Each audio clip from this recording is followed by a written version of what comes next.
right! Oh, an African! Who is that? Dixon in the driver's seat, Ingram behind him down the back straightaway. A little bit of juking out there. It's like a football field. Yeah, taking some IndyCar lines down the back straightaway. Ingram really closes up on the back bumper of the 15. He's all over it as we go through 3 and 4. He's there on the bottom. He's to the inside. Coming to the checker flag. Oh, the back tipped. All 3 of them. Around.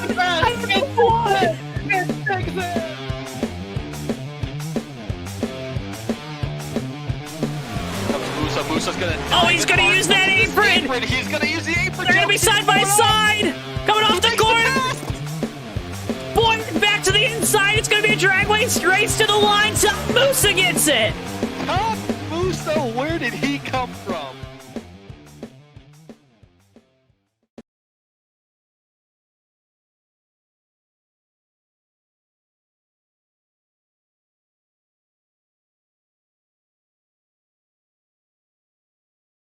And welcome to tonight's presentation of the HOBO Racing League Cup Series here at the Homestead Miami Speedway, folks. As always, I'm your host, Joe Towinski. Alongside me tonight, Mr. Ricky Collette. Welcome back to the booth, Ricky, and welcome back to Homestead. We were here just a couple weeks ago, it seems like.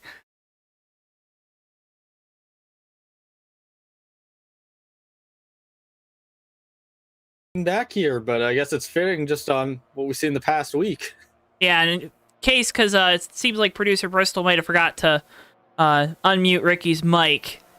He said he's very happy to be back, and he's really excited for this race tonight. So, you know, it's going to be an exciting race. 94 laps. We'll bring up your race preview here, presented by Circle B Diecast. Use code JTN at checkout for free shipping on your order of $20 or more.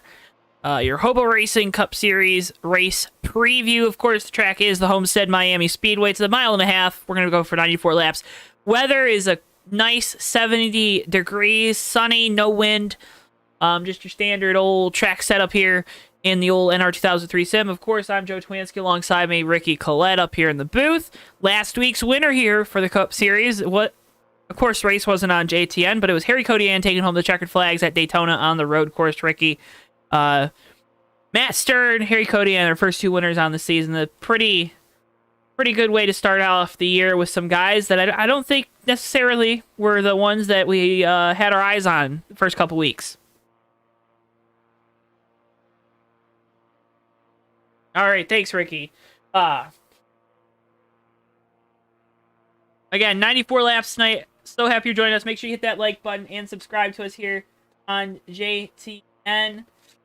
See people tuning in. I see a new name. Sounds like first-time caller, long-time listener Tyler Henry writing in. Hello, I've been watching this a while and I've never failed to be entertained. Appreciate that, Tyler. We hope that's our biggest goal. We started all this to kind of work as a bridge to kind of distract people from the way the world has been over the last year, and we're here to entertain. So, appreciate you tuning in. Steve Miller writing in race day thumbs up. Ricky, that's always what we like to see. And Rubino, Barbara also joining us. Happy to see you guys here as well. Again, 94 laps, some of the best racing in all of NR 2003 tonight from the HOBO Racing League Cup Series here at Homestead, Miami. There's victory. Yeah, sorry about that, Joe. Had a little bit of technical difficulties there. Just making sure I understood how this mute worked. Hey, Ricky, we've updated, I should say Ricky, upgraded his little microphone equipment, so he should sound a little bit better. Still working through some of the kinks, so we'll have fun with it tonight. All right, Ricky, I'm going to make fun of you so much tonight. It's going to be great. I'm excited. Oh, yeah, absolutely. I mean, if it wouldn't be a broadcast if you didn't. Oh, man, that makes me feel bad, Ricky. But, again, if you haven't already, hit the like button, subscribe to us here on JTN. We'd appreciate it if you did so. And we'll get ready to get this show on the road. Qualifying wrapping up right now. Again, this is Gatorade Victory Lane here at Homestead, Miami. Sounds like qualifying's over, Ricky. So, now since you decided to take a little bit of a break here at the start, why don't you take us through our starting lineup? All right, gladly, Joe. For tonight's race here at Homestead Miami Speedway, 31 cars on the entry list for tonight. Quite a sizable field considering what we've had, some of these other Homestead races we've been doing the past few weeks. This is going to be quite a big group here. Like I said, 70-degree weather, realistic damage tonight. So, in fixed setup is no fixed setup. So, open setup, Yep. full damage, the whole shebang. And on that ground, setups mean everything. And the fastest car on track tonight is going to be that 73 Cadillac of Herman Reese, sitting on the pole position at a speed of 28.88 seconds. Starting in the second position will be Harry Kodian in the 13 car. Keith McLean in the 28 will be starting third tonight. The 112 car of Eddie Rayleigh will be starting in the fourth position, with Troy Donahue rounding out our top 5 tonight in the 81. Steve Grant in the 11 will be starting sixth tonight. Bob Gibson, the 46, will roll off seventh. The 840 car of Gary Moran will be starting eighth. Ron Simpson, the 25, will start ninth. Bugate will cap off our top 10 in the 9 car. Tom Musa will be starting for the 11th position, with Andre Manjan, the 54 car, in the same row with him in 12th spot. Starting in the 13th spot will be the 66 of Brett Carter. Maverick in the 23 will be starting 14th. Ryan Johnson, the 78, will be starting 15th. Jeff Stekenis in the 31, 16th. Rich Knappich in the 6th car will be rolling from the 17th position, and Josh Boyer will be joining him in that row in the 48-1 car. Mark DeSanza in the 33 will be starting 19th tonight, and last spot in our top 20 will be the 06 car of MT Johnson. Dan Rubino in the 44 will be starting 21st. Daniel Dupuis in the 24 will be starting 22nd. Wally King in the 95 starting 23rd. And the last car to take a lap in qualifying will be the 48 car of Austin LaPlante, rolling off the 24th position. Rounding out the rest of the field, Rob Heath in 38 will be starting 25th. Steve Rubino in the 21 starting 26th. Brendan Spatafore in the 37 starting in the 27th spot. Matt Starr in the 4 starting in the 28th spot. In San Diego alongside him in the 22 car. Rod Weston, the 19th, will be starting 30th. Eddie Smith will round out the field here tonight, the 31st spot in that 10 car. A great field tonight, and again, so happy you're joining us here on JTN. A name that we didn't hear you say, Ricky, is Duke Sorensen. Had a surgery this week, Duke. We hope you're doing well and recuperating, and we can't wait to see you back out on track. Steve wanted to make sure we let you know that everyone's thinking about you, misses you, and can't wait to see you back out here with these boys racing at Hobo in your number 59 machine. But again, hope you're doing well, bud.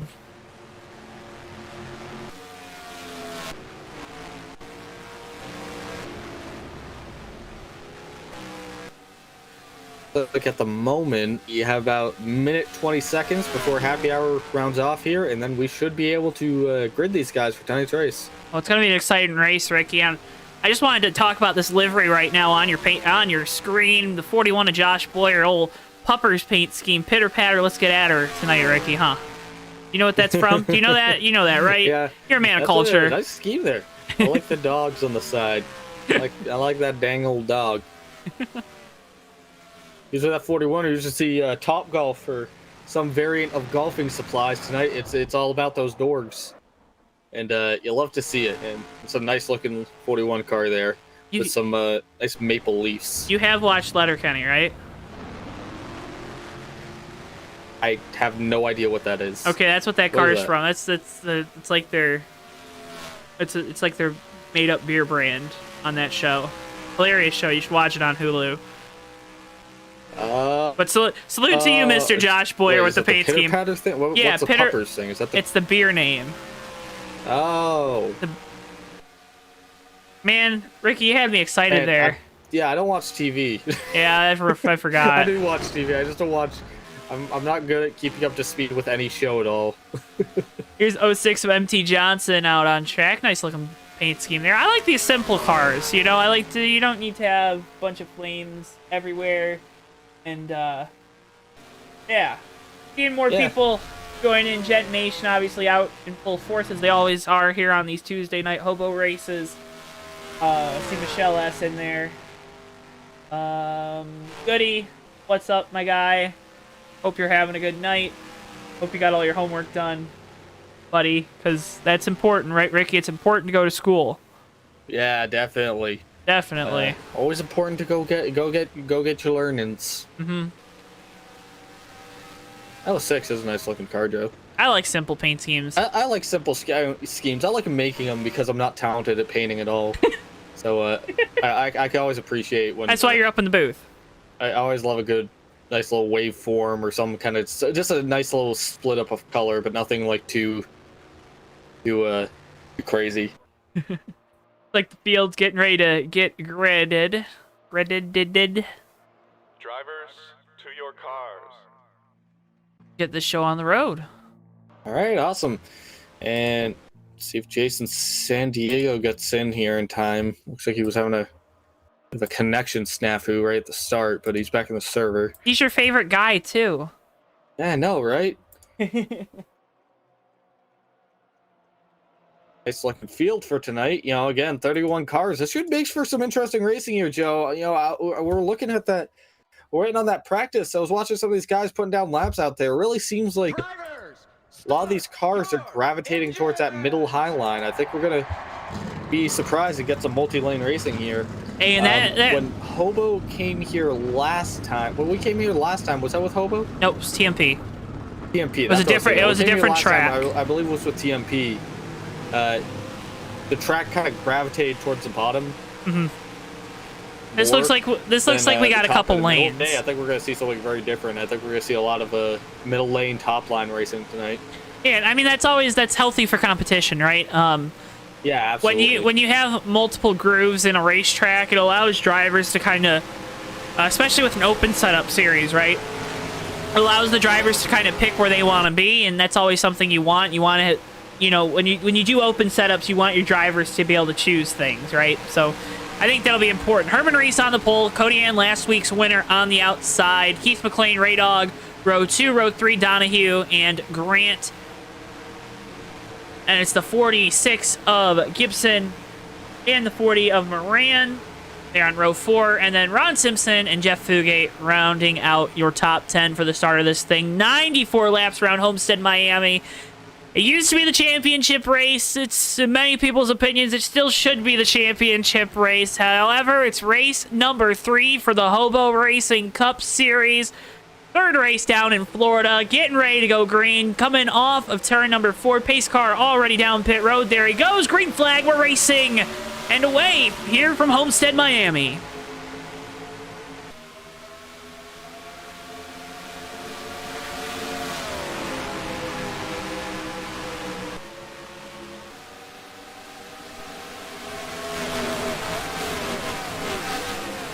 I got car in the wall here, Joe. Looks like the 11 of Steve Grant had a moment.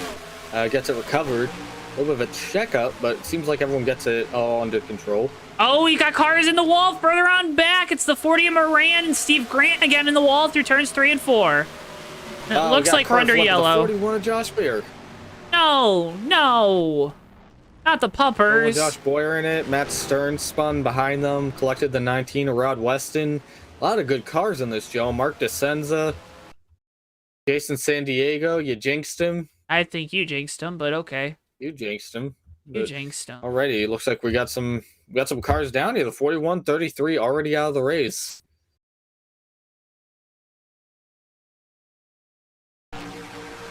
Here's the replay.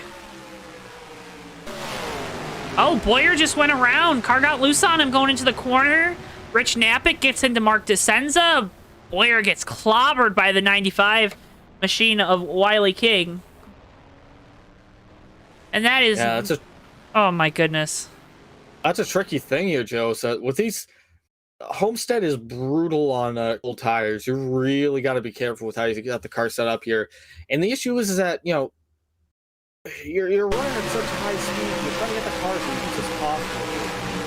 And in theory, when the tires warm up and you get into a run, you get a few laps on them, it grips up and it starts flying. But at Homestead especially, it does not like cold tires. You have to kind of...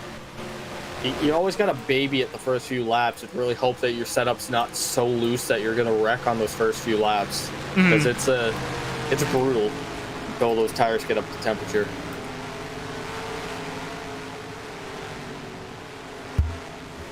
Well, I think that's exactly it, right? I mean, that is... Exactly it. That's exactly it. You hit the nail on the head, Ricky. Good job. Hey. Well, now looks like not a huge shuffle of the field. It really didn't have a lot of time. Really didn't have a lot of time to do anything there. So we got a few cars out of it. That's 41, Josh Boyer, 33, and Mark DeCenza. Very unfortunate for both of them. Jason San Diego on track with damage. We'll see how that 22 machine gets repaired here when they come down pit road. Rod Weston also nursing some damage there. The only cars that came down that time looks like the 40 Gary Moran and the 11 Steve Grant. But neither of those cars, I believe, had damage. Rob Heath did have some repairs to be made, and so did Matt Stern and Wiley King. But right now, Herman Reese just sitting there pacing that Cadillac behind that Charger. Herman was supposed to race last night at Laguna Seca with the ASRA Indy cars, and he decided that the racing was too hard last week. Decided, no, I don't want to do it. Or last night, rather. But I hope this is a little easier for him. I can throw a little shade at him, right? I can throw a little shade at him. Road racing's a tricky beast, and sometimes you kind of you gotta know when you're in the mood for it, and then know when you want to kind of clock out. Mm-hmm. Not to say that like here you're not putting a ton of thought into it, but God, Ricky, go ahead. Just trash the race we're watching, and we're trying to get people to tune into. Physical exertion that you got to deal with. You kind of have to really get yourself in the mood for that sometimes. There's a beautiful shot off the top of the grandstand. Get you a good look at the layout of this entire complex while we're under caution here. Big field already. Four guys out of this race already. Only two. Of the only 31 two. We started 2 cars off track, so we are down to 29. And we'll see how the rest of these guys fare. I'm seeing the 22 of San Diego coming off of pit road right now. It looks like they pulled out that rear end, actually, but that hood's still a little bit bulged. I don't know if there was any engine damage on that 22 car, but we'll only be able to tell, really, when he gets back up to speed. But a lot of these cars out here that came down for damage repairs definitely seem like they were mostly cosmetic. So I'd say we still have a good 28, 29 solid 100% running cars out here that should be able to make race speed.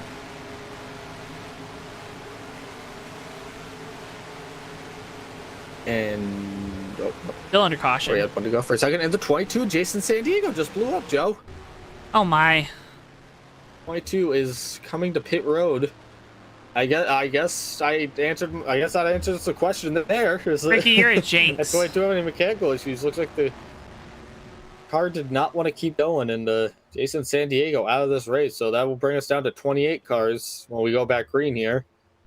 Presumably next time by, I would think. Well, you'd think. You think we'd see we're gonna see Tempers flare tonight like we did Saturday? After a slow lap car lost a tire? We'll see. It's sometimes these Homestead races could get kind of, like I say, cautions precautions. Cold tires here are evil. Mm-hmm. So when you get kind of caught in that loop there where you keep having to do restarts here, it's really not to your best. It's really not the benefit of the flow of the race with 28 guys out here. Yeah. So if we get into a groove of cautions, I don't know if I'd put lap cars as being a huge factor. If we do, then you never know. It could be. If these guys are running the middle and the high line exclusively, then I imagine lap cars are going to be the same story, and it's going to be very easy to get these leaders hung up on that when they have to navigate that slower traffic. And lights are out on that Dodge Charger pace car. We'll be going green this time by. Single file here for this restart.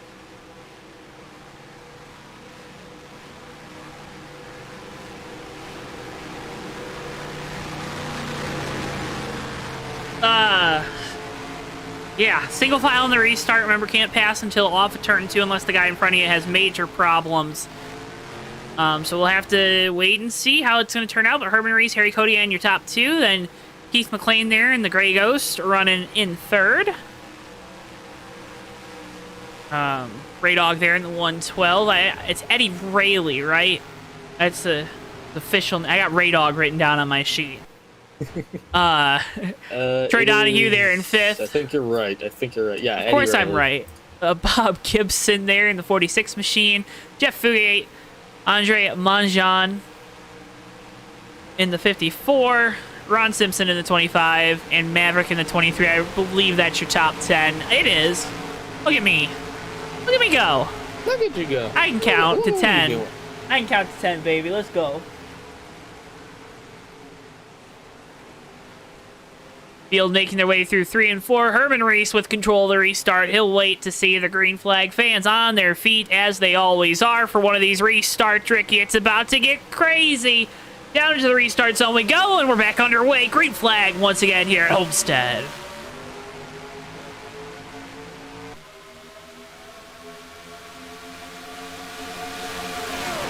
You already see them, Joe. They're kind of fanning out here, just going through this turn. A few different strategies here on how to take that turn 1 and turn 2. So we'll stay single file coming off here. Top 3 doing a good job of distancing themselves. We go throughout the pack here. Back to just outside the top 10. There's Jeff Sakanis in the 31. 66 of Carter. And at the 44, Dan Rubino going the inside of Austin LaPlante for position. Give the 16th spot to Dan Rubino. He's got the extreme racing numbers on the side of that 44 machine. He's going to try to look to the outside of MT Johnson. Johnson got a little squirrely going through the center of the corner. Looks like he's going to rally, though, get a good run off. The 40 of Gary Moran back on pit road there, Joe, so there must be some more issues with that car. Oof. Out here on track, it looks like these guys are getting along smoothly now as a 54 makes a big charge to the inside of Bob Gibson there. Andre Monchion just leapfrogs him coming off of turn 4 like it was like that was nothing. So that Toyota, that I presume, is that Reese's? Yeah, that Reese's Toyota is hooked up here tonight.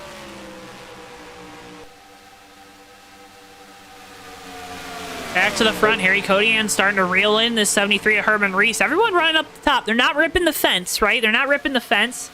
Not going to give them that much credit, but they're starting to get up there. Do you think they're going to start maybe venturing a little higher as the night goes on? I mean, I know, obviously, NR 2003, it's an older sim, right? So it doesn't have dynamic tracks. It doesn't have all this stuff. iRacing doesn't have dynamic tracks either, though. That's a whole different story for another day. But, do you think these guys might start venturing a little bit closer to that wall? I mean, it really depends on how much grip's up there. Is Kodian looking to the inside of Herman Reese? Yeah, I mean, well, let's see Kodian here coming to the inside. They're going to be side by side here. See if that 13 can make the pass. He's clear right now. You see Herman Reese, he's getting pretty close to that wall. Right now, it seems like the name of the game is that you want to kind of arc it, come a little bit in that turn. So I don't know if we'll see people ripping the wall. But the fact that they're already up there shows some promise for it. But honestly, what I'm noticing right now is everyone kind of takes it up to the wall and then kind of tries to bring it back down the track, coming off the turn to get a good run. So I don't know who's going to be the first to test that, just staying exclusively on that high line. But it would be me if I was out there. I love trying to run up against that wall, man. We'll have to wait and see here. But Herman Reese doesn't want to give up that lead. He's making another charge here. Cody in the 13. And then both going to take it up high. The 28 is getting a challenge for the 112 of Rayleigh. Rayleigh's going to fall back in line, but this top 4 are under a blanket right now. Well, one guy I want to talk about right now, Troy Donahue in this 81, having a fantastic run to start this race. The 81 car is hooked up tonight with Little Caesars Pizza on the side. I don't want to hear your comments about Little Caesars either, though, Ricky. Already heard enough of that blasphemy. Caution out. See if we can find it. Oh, it looks like 10 car of Randy Smith. 95 Wiley King, also slow. Brendan Spadafora. Let's get you a replay. Rod Weston. I think he's a little bit off pace. Oh, it doesn't look like that's on him. Oh, Spadafora. All right, coming through 3 and 4.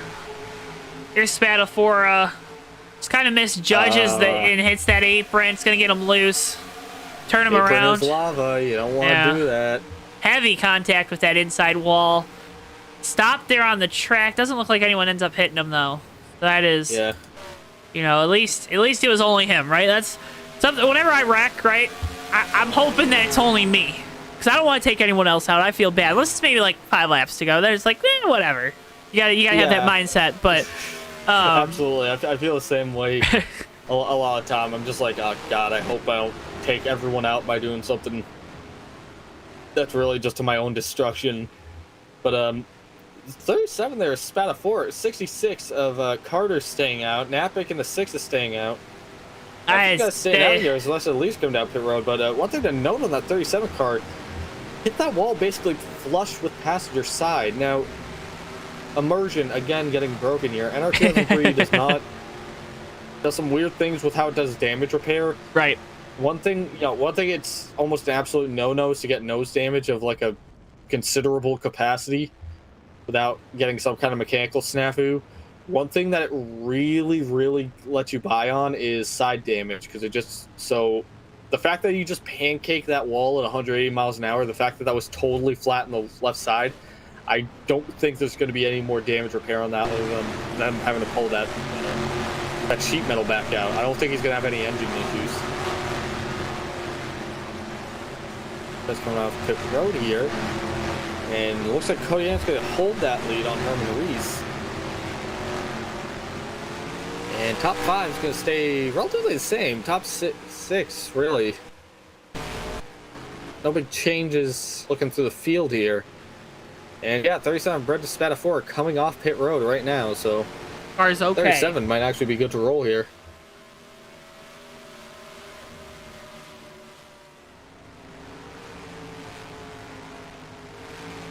Oh, Mr. J Perfect writes in, I'm rooting for the track. So there will be more crashes? Oh, no. I don't like that. Man, I'm rooting for the track. I like Homestead. It's handsome. It's a good-looking racetrack. Cody Ant's speeding on pit road. He's going to have to go to the back. Yeah, it wouldn't be Miami if you didn't have a track that was completely colored teal blue. Yeah. I feel like that's just the color scheme of the entire city of Miami is teal blue. But how would I know I was in Miami if it wasn't Rich teal? Napick hanging out. You have Steve Grant in the 11. Now, Joe, we're only 16 laps into this, and we I don't like it. Early on. I don't like it. I don't know. How do you feel about that? I don't like it, Ricky. I just told you. Would it be smarter of them to come down and take tires? Do you think it's probably a good time now to make a go of it to see what happens on old rubber? I mean, right, the philosophy is always, if you're going to do a strategy call, do it early in the race when you can kind of rebound from it. So maybe if that's the idea here, go for it. I don't like it, though. I know this track's going to tear up these tires. Looks like Napick going to come to pit road here. Steve Grant also going to come to pit road. So, yeah, I think that's your answer. Tires are going to get torn up here. There is no reason to stay out 10 laps and not come and take 4 tires, in my opinion. We're early on in the season, right? It's not like we're battling for a championship tonight like we would have been in years past. It's not like we're... it's not like it's a big race on the line. I mean, it's still a win. Not to say that winning this race isn't a big deal, but, it's not one of your, like, crown jewel tracks, right? I don't know. You put yourself in a bad situation. I hate to cut you off here. I just realized the 13 is not up front anymore. I said he sped. Penalty actually dropped back as we were discussing that. No, I said it before we start. Ricky goes from the leader. You give an employee one night off, folks. One night. You give him one night off. I'm not saying that is bad. I'm just saying, like, we were talking about that. I didn't even realize it. That I was looking at the leaders. I was like, why is Herman Reese leading? Where's the 13? But Harry Codian to the back here. So Herman Reese is going to be leading on this restart. So big development here with our leader. Well, real quick, folks, before we go back green, you can head over to the JTN merch store right now and check out our JTN throwback merch. I actually got my throwback hoodie in the mail this week. Ricky got his throwback shirt in the mail in the last week as well. And they're soft, right? They're comfortable, they're soft, they're the best merch. And hey, you get JTN merch, you're helping support us here at JTN. Head over to the JTN merch store on Spring, linked in the description below to find out more. All the pricing's obviously on there, but there's also a litany of great designs that you're definitely going to want to check out. That's the JTN merch store, linked in the description below. the bestest merch you can get. JTN merch store. That throwback hoodie, I love it, man. I got my Fake Racers podcast hoodie too, but that throwback hoodie's cool. That shirt's really comfy too. I mean, whew. And that's not me just saying it, right? Because I want you to buy it, but it's really comfy. Getting ready to go back green flag racing. Herman Reese out front. Keith McLean, Eddie Rayleigh, Troy Donahue, and Jeff Fugate, your top 5. Here we go. Green flag. We're back racing from Homestead. And a really bad restart by the 73. They're all bunched up. Yeah, you gotta be really careful here on these restarts at Homestead. Like I said, these cold tires are evil. You really can spin those tires, spin them if you're not careful. And Reese actually gets a pretty good jump though, just because of the log jam it created. So yeah, I don't know. Maybe I think we're out here playing checkers and he's playing chess, because 73 already gapping the 28 with Keith McLean by a few car lengths here. That 81 of Troy Donahue gets very close to that outside wall. Looks like he doesn't hit it. Rip the fence, Troy. Rip the fence. Had pretty single file here through the whole field. Harry Kodian mired back in 22nd. Really gonna have to see that 13's hand right now, how good that car is, if he can make his way back up through the field before pit stops. It's so hard to pass, though.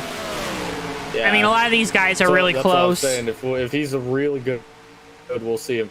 Brendan Spadafora coming to the inside of Austin LaPlante for the 18th position. Before is not going to get that this time, but the 66 going with him. The 13's going with them. The 38 gets into the outside wall. Oh, we got a car around in front of him. 24's around. Oh, my goodness. 06 around gets hit by the... Oh, Boost almost hit him. Boy, oh, boy, oh. That's a big incident there. Caution is out. Let's get you a replay.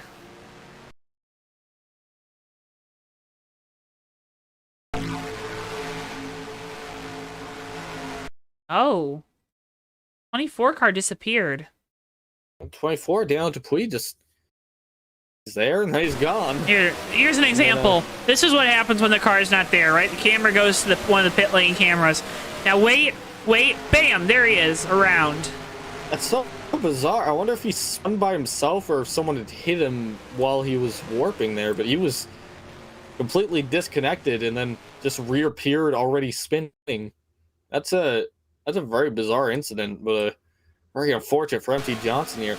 Matt Stern in that 4 getting very lucky that the 24 didn't get into him, but that 24 went inside of the 06 MT Johnson and just took him out. Not much either could do there. That was just power and net code. But, power and net code. Very unfortunate for MT Johnson. That's going to probably be the race for him. Power of net code compels you. Herman Reese out front. About just under quarter of the way through this thing. What have you seen so far, Ricky? Wrecks. Yeah. A few wrecks. And they all kind of seem to be coming back to that same thing of just that this track's very tricky on these early restarts. Old tires, not good. Yeah, it's hard to deal with, especially again. I know I'm kind of hammering home that whole cold tires heat cycle thing, but when these guys wreck in front of you, these cars are set up so loose, especially early on like this, that when you slow down for them, the way a lot of these guys have their cars set up so that they're rotating through the turns, they got the weight thrown so far back or the wedge thrown so hard to the left, they're probably on the verge of spinning constantly. And the best way to get your car to rotate is to completely get off the gas when you're in the turn, and that's also how it's going to spin out because it's so already on that edge. And so when you get caught in that position like that, where you see like the 24 at the last wreck that we had, or some of the previous ones we've seen in those turns so far tonight, that's like you get in there and it's kind of like you have to just charge through it and hope you don't hit these guys, because there's only so much you can do with slowing down. Only so much you can do. So much you can do. Make sure you hit that like button for us, folks. We'd really appreciate it. Right now, 26 people watching. That means every single one of you better hit that like button. I'm calling you out. Hit the like button if you haven't already here on the video or stream. Really appreciate that. That helps us get more people. It helps more people actually see our streams, right, Ricky? It's the way the old YouTube algorithm works. The more people that like a video, the more the video gets sent out to people. And by hitting that like button, you're helping us try to have more people come and watch, and we'd really appreciate that. You can head over to our Facebook and Twitter pages, or Twitter accounts, or whatever you want to call them. You can follow us on Twitter, like our Facebook page to find out more about JTN, as well as what we post anytime a video goes live. So, you know, that's another great way to keep up to date with us. I've been trying to tweet out more on the JTN Twitter page, trying to post some funny memes, so you can check those out. I had a really good one from Tommy's World this past week about the whole Gregson thing at the end of the Xfinity Homestead race, Ricky. It was chef's kiss, amazing. Anyways, getting back to the point, again, liking the video, subscribing, though, as always, are the best ways to help support us on JTN if you haven't done those already. And if you have already done them, sharing the video, well, that's also really great. If you were to do that, we would appreciate it, as we always do. And guys being vocal in chat tonight, we appreciate that as well. If you have questions for us, feel free to ask. We try to get around to them. Ricky, we like to talk with the people in chat. And tell us who you're rooting for as well. I've seen, you know, Tom Moose's name, Brendan Spada 4, Gent Nation's obviously out there. I know Rubino boys have their fan club in the chat tonight as well. So appreciate you folks. We've even seen the track on the list, Joe. Huh? We've even seen the track be on the list. I know. The physical track itself is the driver to beat tonight. Did you ever, have you ever? A couple of times. I hate you and Tommy say that. I hate it, man. Come on, you know the line. You don't gotta do me like that. Anyways. What do you want to say? No, I've never? Yeah, that is what I would want you to say. You know, that's where I'm going with it, and the predictability of the unpredictability is what makes it predictable. Yeah. Herman Reese, Keith McLean, Eddie Rayleigh, Troy Donahue, Jeff Fugate, your top 5 for this restart. Hopefully, guys got the tires maybe a little scuffed in, a little warmed up here. Get ready to go back. Green flag racing. Just over a quarter of the way through this thing now.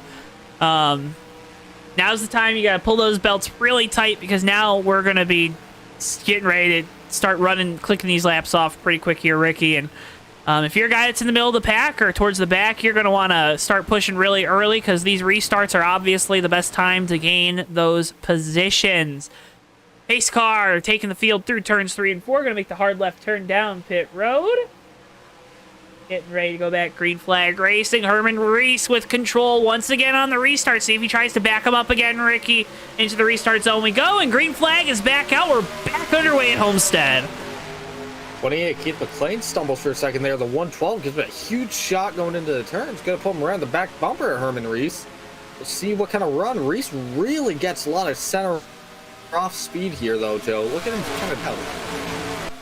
Car is a little loose off the corner. Saw the 81 kind of shift off of the wall. We know that 81 car of Troy Donahue has been one of the guys running a little bit closer, a little bit sooner in that first and 13 run. of Harry Codian just dove it into turn 3, made a jump pass on the 48 of Austin LaPlante. The 37 Brendan Spada 4. He's going for more here, Joe. Going to the inside of the 95 of Wiley King. He's going to go for Matt Stern here in a second. Well, he must have heard me say you got to get these positions fast on these restarts, starting to turn heads and make a lot of moves. Kodiak all over the back bumper of Matt Stern.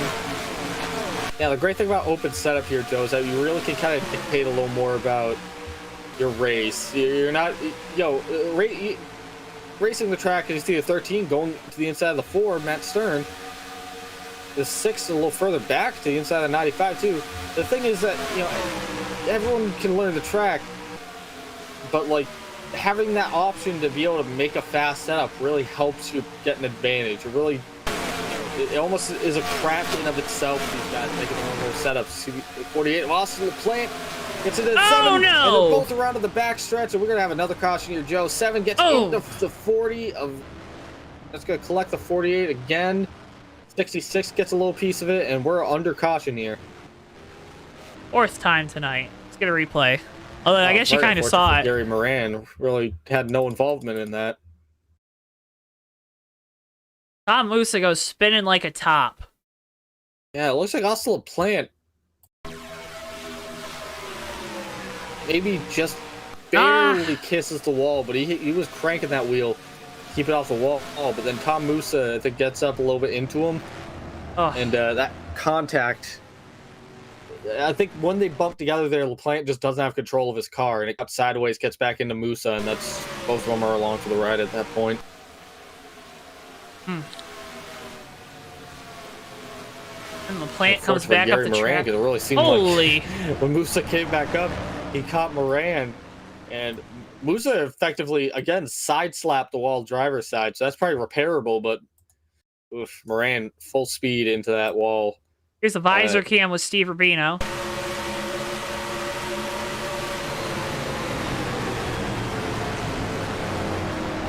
How close he gets to hitting that 48 car. Beautifully. My goodness. 66 of Carter, of Brett Carter. Caught a little bit of that, some right side damage on that car coming down pit road right now to make some repairs. I imagine that 66 AARP Ford Fusion should be able to get back going here. Again, only seemed like door damage, really. Race off pit road, though. Got a little bit of strategy playing out here, Joe. Rob Heath staying out right now, presumably. Wiley King staying out, Steve Rubino, Rob Heath, Rod Weston, Randy Smith, Daniel Dupuis, MT Johnson. We'll see if any of these guys come down pit road, maybe following this point. Maybe they're just trying to get some extra points here. But 120, 112 of Eddie Rayleigh takes a lead with some strategy. Well, it's Troy Donahue comes out right behind him. Yeah, so 2 tires there, right? I like that call there, though. We only had about maybe 3 or 4 laps of actual racing on that set. So let's see what happens. I like this call better than staying out, after we had about 15 laps of green, right? I like that more than staying out after 15 laps, but there's a little bit of another issue, though, Joe. How does that... We talked about it. You thought that these tires are going to get shredded up by the track surface. Well, they don't get shredded up in 5 laps. On a, basically on a heat cycle here, how much is that going to do? Yeah, Ricky, you're overthinking things, man. You think it's going to be very detrimental for that 112, or you think it's going to equalize out? Nah, he'll be good. He'll be good. I think that 73 is fast, though, right? So he's obviously going to have a really good shot. But, yeah. Down for looking at the restart, we had 26 viewers. We're down to 19. I think it's 7 people. Must have been Gary Moran fans that clicked out when he got caught in that wreck. 40 car is off track at the moment. Aw, come on back, folks. But Steve Rubino's still out right now. We'll see if Rubino tries to play this strategy again. Like I said, it was only like 3 laps, so realistically, that 21 Ford Mustang could probably hold off Rob Heath at 38. Likewise, could probably hold up a fight if we're talking about tire to tire here with the 112 and the 81. But the question is, too, we haven't seen these guys up front yet. What kind of setups are they running? Do they have something that can run with the leaders, with the leader's pace? Yeah. Just looking at a quick glance here, the 21 Steve Rubino definitely is running 29.25 as his best lap this race, which is in line with what Herman Reese has run for her best lap so far, which is 29.23. So, it's doable. That 21's definitely fast, but the 78's only ran at 29.5 of his fastest lap. Does that 38 of Rod Heath really have the setup at the moment, or has he made the adjustments, or is going to give him that lead speed, as it were, compared to some of these other guys behind him that have all been clocking away 29 1s and 29 2s this entire race. Yeah. Well, Ricky, it's been up on their screens for a while, but if you're looking for diecast, the best place to go is obviously PlanBSales.com or CircleBDiecast.com. Same site, same products. You can go to either of those sites, pick out your diecast. Maybe you want to get a Myatt Snyder First Xfinity Series race win diecast from this past weekend, a William Byron Homestead win diecast, or heck, maybe you want a new 2021 driver t-shirt, crew shirt, or hat. Well, CircleBDiecast.com has it all for you. Now you can use code JTN at checkout. That's JTN, just like the network, JTN, on your order of $20 or more, and you'll receive free shipping to the United States. Again, that's code JTN at checkout on your order over $20 of $20 or more, and you'll receive free shipping on CircleBDiecast.com and PlanBSales.com. Ricky, a great deal and a great way for people to help support JTN and also continue to collect diecast. We'll have some diecast reviews coming out either this week or next week. I'm really looking forward to putting those together. But right now, the guy that's looking forward to start putting this race together. He's out front, Steve Rubino, 21 Fanatec machine. Let's see what they got. Rob Heath, Eddie Rayleigh, Troy Donahue, Herman Reach, top 5 for this restart. Down into the restart zone we go. Green flag, we're back racing, and a lot of wheel spin at the front. Yo, Rob Heath had a big wiggle there. That 112 gave him quite a shot, but he gets going here. You see it later, I think keeps starting in first gear here, Joe, and there's a lot of wheel spin there if you're not careful, and it keeps kind of snake biting them. But they keep getting away clean, so I guess no harm, no foul. Steve Rubino gets a little bit of gapping on the 38, some clean air in the nose of that 21 Fanatec machine. Looks like it's doing him some good. See him throughout the field, really single file right now. Everyone... we got the 4, the 25 around, the 95 collecting, no. 10. Yeah, bit of a wreck in the back here, Joe. That's going to bring out another yellow. Oof, man, cautions breed cautions. Cautions breed cautions. Wait a minute. Where's the 21? Did he fall out? No, he spun, Joe. Oh my goodness. He spun trying to slow down for the pace car. Let's look at this wreck real quick, and then we'll laugh at Steve together. Matt Stern going into the corner. Car's just going to kick out on him.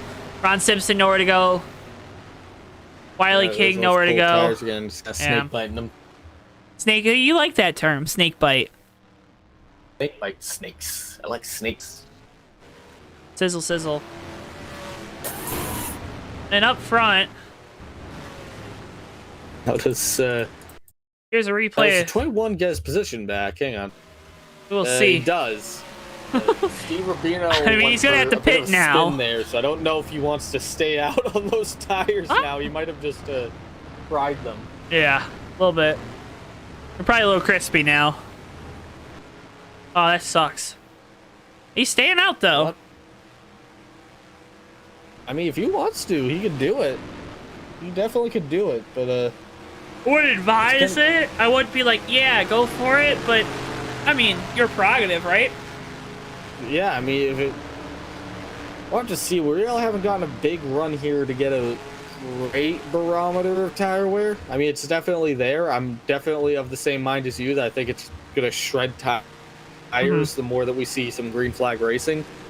But, man, what's to see? Steve Rubino went for such a spin there. I can't imagine that he got away without those tires taking a whole ton of wear.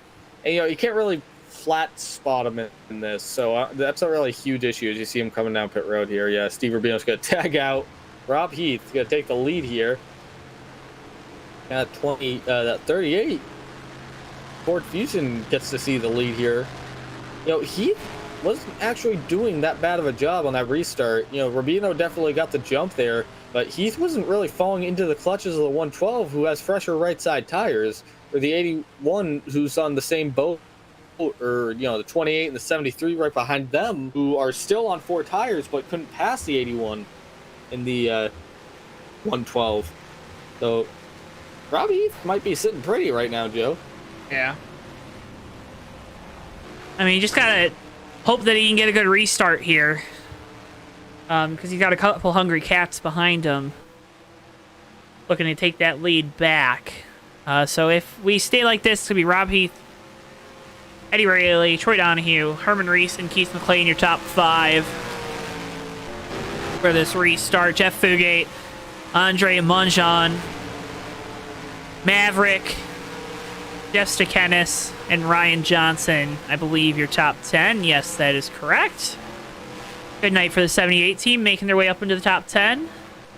Harry Kodian's going to have another shot. He's going to be in 12th. We know that car's fast. There's Brendan Spadafora, Rich Napick, Steve Grant, Dan Rubino, Brett Carter, Tom Musa, MT Johnson, Austin LaPlante, Daniel Dupuis, Rod Weston, and that's... Oh, no. Still going. Sorry. Randy Smith, Ron Simpson, and then Steve Rubino with Wiley King, Matt Stern also coming to pit road this last time by. I take you through everybody's paint schemes, so you get a good look at all of them. You know? That 78's driving me bonkers, Joe. I swear I've seen that somewhere. Did anyone... Man, I feel like that just opened up an old memory for me. Did someone at Fast used to run one of those? I'm pretty sure Ryan Johnson used to run one of those with us over at Fast. It seems. That car does look familiar. He did. Yeah, because I remember something similar to that. Car definitely looks familiar. Buffalo Wild Wings, like, company colors. God, it might have been. It might have been Ryan Johnson running over at Fast with that. I just can't. God, that just. Back of my head. Memories. Like, wow, wait a minute. Oh, memories, where'd you go? Yeah, that was like, what, 20... When was the last time we ran Cup 15? It was like... God. 2017? 4 years ago at this point? Yeah, I'm not sure, Ricky. That flies. I'm not a logistics guy. Actually, I am. I'm an everything guy, you know? Yeah. A little bit of graphic design here, a little smidgen of journalism there. A bit of historical chronicling. Yep. A little bit of engineering here, there, everywhere.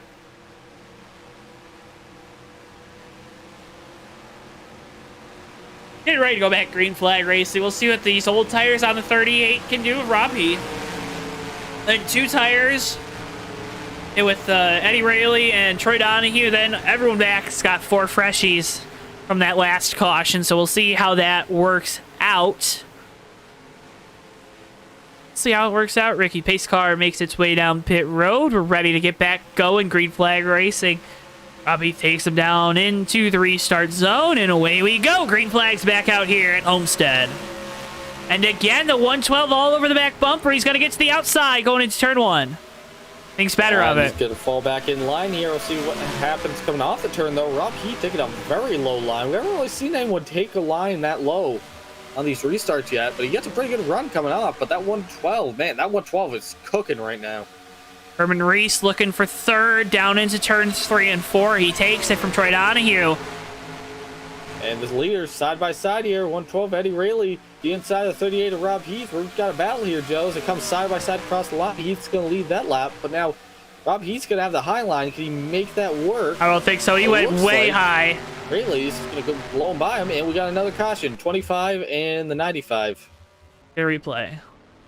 Ron Simpson is really not having a good night here.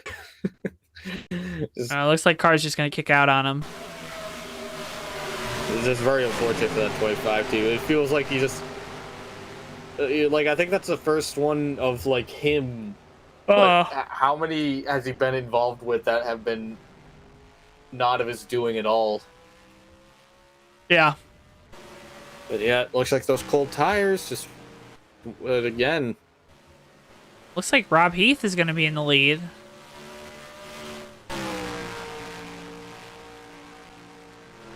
Plus a 95 there. 95 doesn't look like. And 95 Wiley King's also been involved in everything. What we see there, but we'll see what happens with that. Never mind. It's pretty banged up. That sucks when you have one of those nights, right? Where it seems like you just can't get out of the way of all the calamity. Yeah, just like everything you just keep getting caught in everything, no matter what you're doing.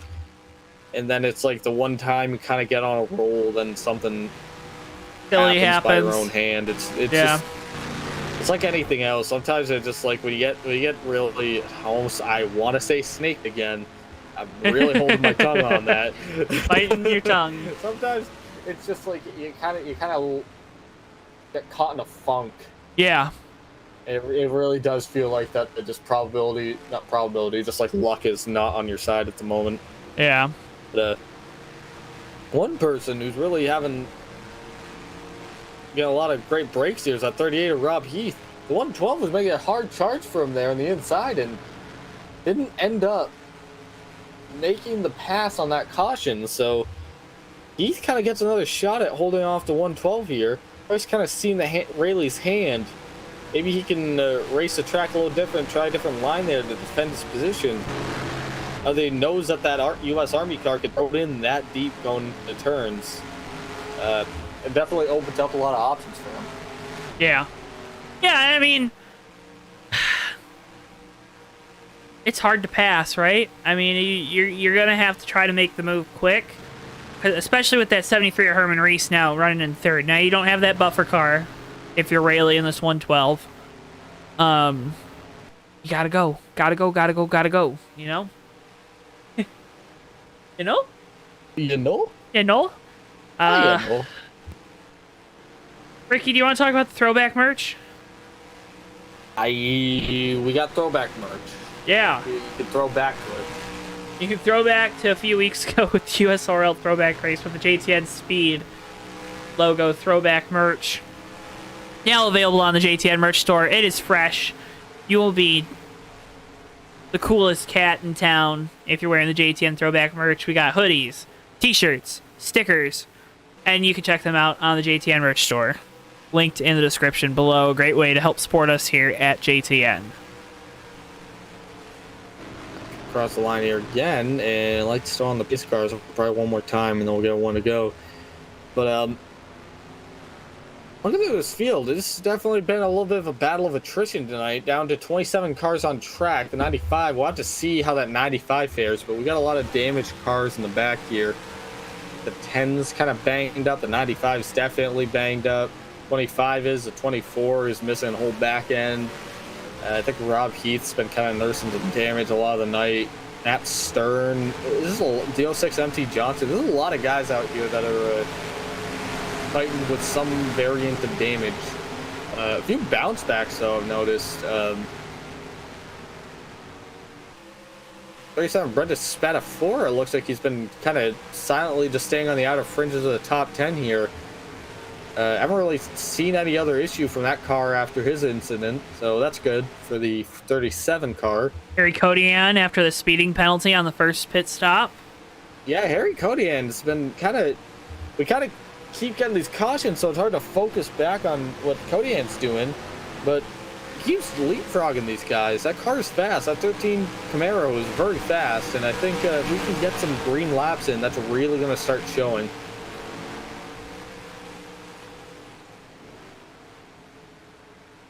Yeah, it's going to be important, right? It's if we got to get green flag laps here.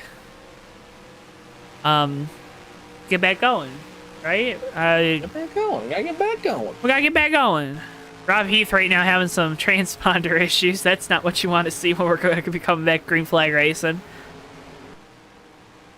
Lap 42 here, Joe. So 7 laps, I think. We'll be halfway, give or take. Give or take. Woo! 47 plus 47, that's 94. Yeah. Yeah, you're correct. 94 for our good buddy Colby Martin. Good buddy Colby Martin. We do 94 laps in honor of Beal. That's just the right amount, right? Just under 100. Yeah, it's under 100. We'll do 96 laps here next week in honor of Van Houston. Yep. Which is also in honor of Sean Whitehill. Of course. And then 99 the week after for Carl. Well, he didn't drive a McDonald's car, though. Yeah, but I thought we were doing 90 numbers. I was not. Well, shoot. Anyways. How dare you? Get ready to go back green flag race. Rob Heath with the point. Eddie Rayleigh, Herman Reese. Trey Donahue, Keith McLean, your top 5. Let's get this show on the road, boys. Field makes their way through turns number 3 and 4. Coming off turn 4 now. Pace car makes its way down pit road. We're getting ready to go. Back green flag racing down into the restart zone. Green flag in hand and is back out here at Homestead. And what a restart by the 112. And we're under yellow. And we got a caution, Joe. No. Oh, 23. Mavericks run Harry Kodian. My goodness. Now, who's... I guess that was a little easier to figure out who the leader was on that one, but... Yeah, this... Oh, my goodness, the 81 of Troy Donahue. Looks like I didn't go. 38 coming to this restart, Joe. Looks like the 81 Troy Donahue spins the tires hard there in first gear. And, Keith McLean tries to kind of do the same thing that the 112 did and go the outside of this guy as he spent his tires in the 81. I wonder if he lost a gear. The 81 goes for a ride and collects the 9 car. The 54 just gets through, but the 23 of Maverick goes down the inside wall. A lot of these guys are really soft hits, so I'm a little worried about Maverick. 13 gets spun. 13 doesn't really bounce off anything, but 23 into that inside wall. You really don't want to be doing that even at low speed, so I'm a little worried. But a lot of these guys, I think... Oh, Troy Donahue around now under caution. The 81's around again. Oh boy, things are going from bad to worse here. Yeah, it sounds like he's missing a gear. That could be possible. Maybe that's 80 again. Very strange. I thought I heard him hit the apron in turn 1 and then just shot up into the outside wall and then spin again. So, A1 Troy Donahue, very unfortunate. That car has been having such a good run tonight. Just consistently a good run. I think he lost a gear, Ricky, because when he was going back up to speed, he hit the limiter, like he lost that gear that he was shifting up into. Yeah. I think that's what happened with the 81 on that restart. So that's a tough break.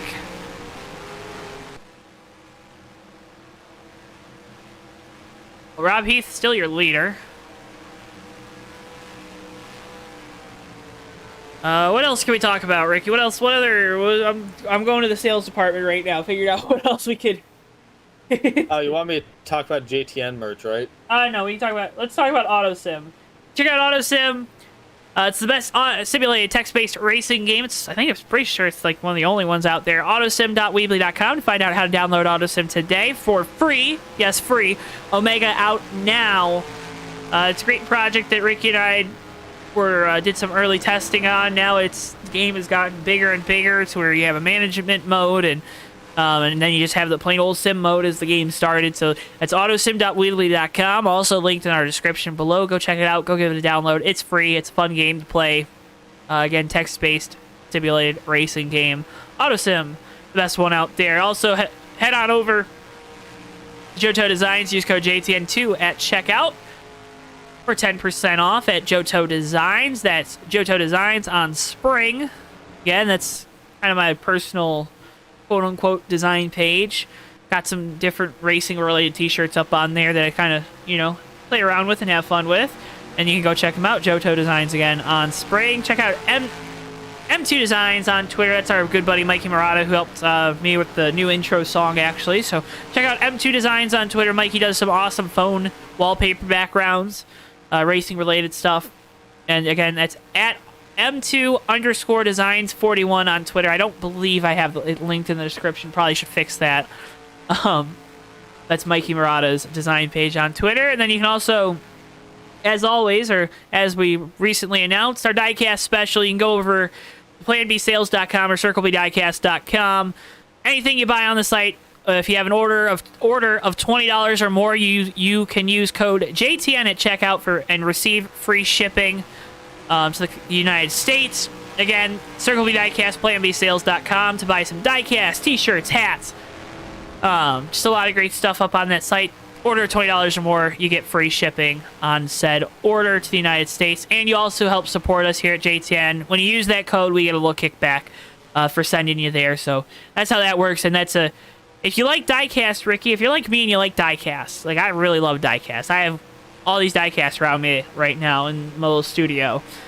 That's the best place to get them is circlebdiecast.com. And you can also check out the Fake Racers podcast on JTN. Davey Hazard and myself. New episode came out today. You can go check that out after the stream is over. We talked about the Homestead races from this past weekend with the Cup Series as well as the Xfinity Series.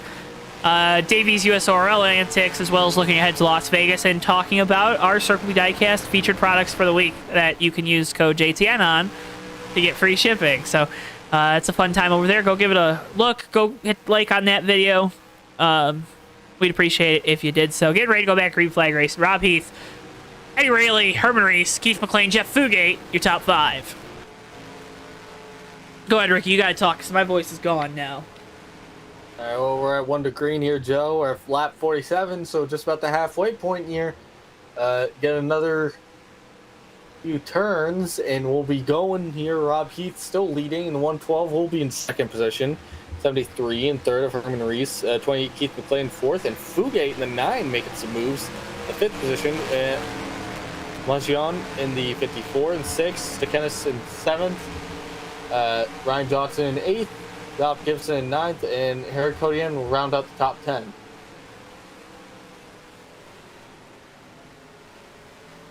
Getting ready to go back. Green flag racing. Pace cars made its way down pit road. We're getting ready to go. Rob Heath with control. Looks to get a better restart this time. Green flag back out. Eddie Rayleigh looking to the outside. Can't get it done, though.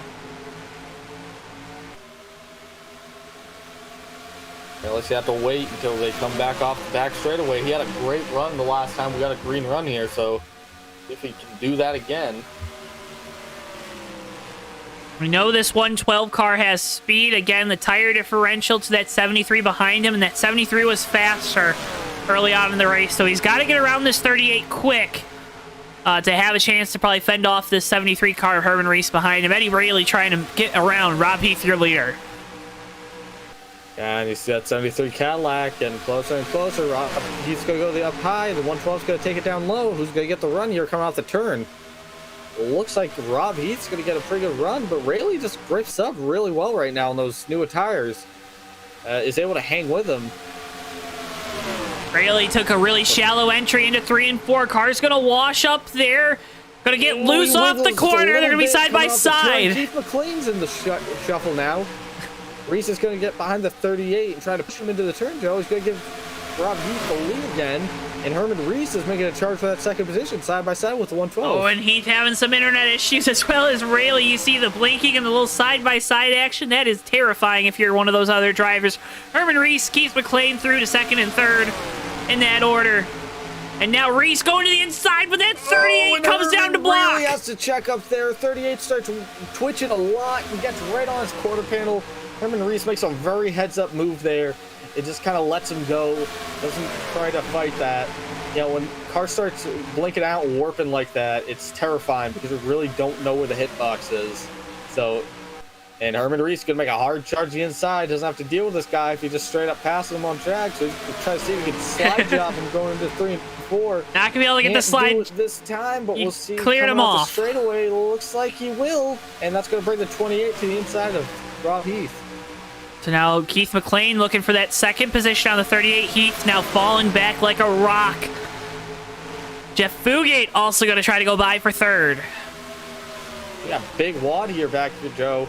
And look who's coming in 9th spot up to 8th. Harry Codian charging down to 31 just to Kennis. Trying to get things moving here. Now that we're just over halfway, now's the time to go. Now is definitely the time to go. And you see Keith McLean, he's tracking down that 73 of Herman Reese, not letting him get away. Further back to the 54 Andre Mangion, trying to make a charge to 38. Can't do it. 13 Harry Codian gets very close to the wall. But it's getting a great run down the straightaway here. He's going to be breathing down that 31's neck in a second.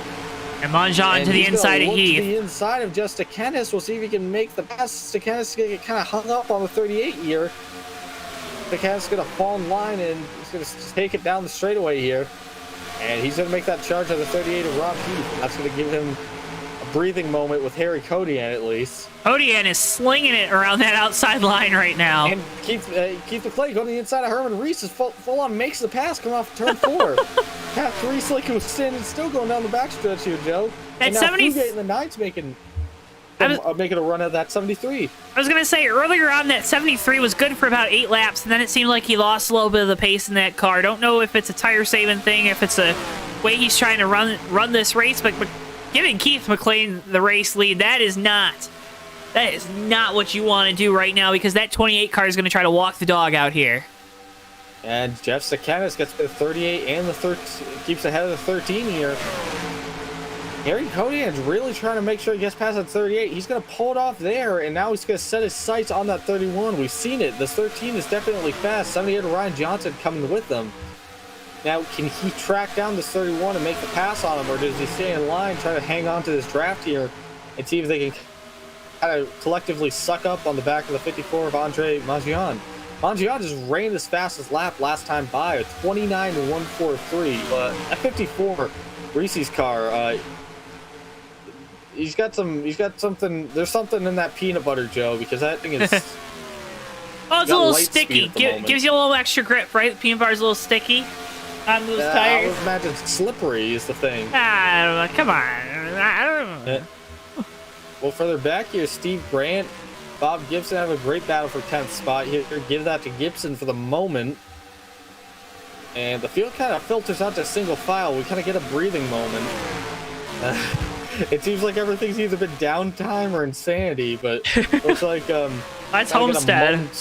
Piece. Kind of evaluate the field here. It's 46, and Bob Gibson's going to go the inside of Rob Heath.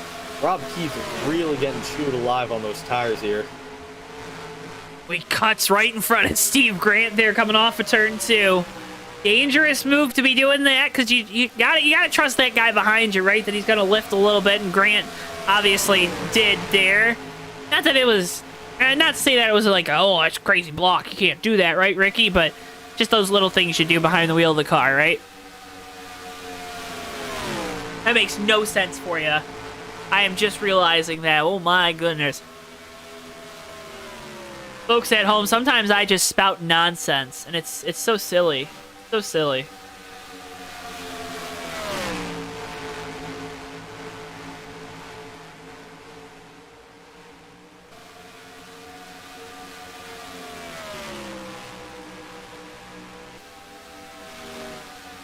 Keith McLean out front, Herman Reese in second. They're going to be coming up on the lap track. The 06 of MT Johnson here in a lap or so. Be something to watch to see how these guys can navigate the lap traffic. We're also now into our pit window to make it to the end of this thing. So a couple things to watch now as we've gotten this, you know, knock on wood, green flag run going. MT Johnson does the courteous thing, stays on the bottom, lets the leaders go on by. Throughout the field, though. Joe, I accidentally muted myself there for like 3 laps. So hey, you know. My apologies. I was talking, and I didn't realize that I wasn't actually coming through. But yeah, we're coming up on, we're in a pit window now. Yeah, I would imagine here pitting earlier, maybe trying to split this up would make more sense than trying to take it all the way to the end. Rob Heath actually coming down pit road right now, so maybe that makes sense though. Rob Heath trying to get ahead of that strategy just because we said it. Knows he can make it to the end if he comes down for fuel and tires, kind of force these guys to pit. I mean, it makes sense, right? You're right in the window. You're losing all the time, so come down, take tires. You're gonna gain a lot of that time back, and then hopefully either you catch him on a caution or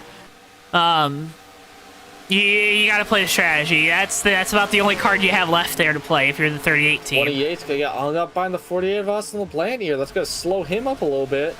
I give Herman Reese just a little bit of time to kind of sneak back up. 28 really hurt his lap time there and stuck behind the 48. But it looks like he's gonna hold station for the moment. 112 goes to the inside of the 78 of Ryan Johnson going into 1 and 2 and makes the pass. So Eddie Rayleigh back up ahead of that 78. Those 2 ties are really working out for him. I'm surprised. Kind of the split there of how clear it was that the 38 was hurt from those old tires, but how much that 112 has just kind of been able to hold station since. Well, he lost a couple spots, right? By him. He lost spots to some of the guys I think that we thought were a little bit faster. That were probably around what his speed was when he was on equal tires with them. But, you know, if that race would have went green when he took the 2 tires, got the track position, who knows what would have happened. Musa coming off pit road here. So bring Musa back. Musa, second car to kind of take down this pit cycle. This pit strategy at the 38. And the 38 of Rob Heath is around to turn 4. We stay green. Still under green. The 38 is. And now we're under caution there, Joe. That 38 was effectively stopped on track. Get your replay. Oh, that's gonna bring everybody to pit road too. Yeah, very unfortunate for Rob Heath, but it looked like that those cold tires. Cold tires. Again. Yep. You took it into the turn. I said it's just. Oh man, took it in low. I think he was trying to. Yeah, he just came off pit road. He was trying to get up to speed. He was still in 3rd gear here. Just took it in low because Brendan Spadafora was coming with such a huge head of steam. Took that eye line. and you really, on cold tires, it's really hard to run down low. And you see right there, Rob, he just spins right around. Well, and something interesting too tonight, we haven't really mentioned it because we haven't seen the crazy green flag pit stops. These guys are pitting here off the back straightaway using the access road, kind of with help with driver safety. So that's what we're gonna show you. See who comes down pit road. That 7 of Musa obviously just pit, so he's gonna stay out. It's like everybody gonna come take 4 fresh Goodyear tires though. Except the guys that probably already pit.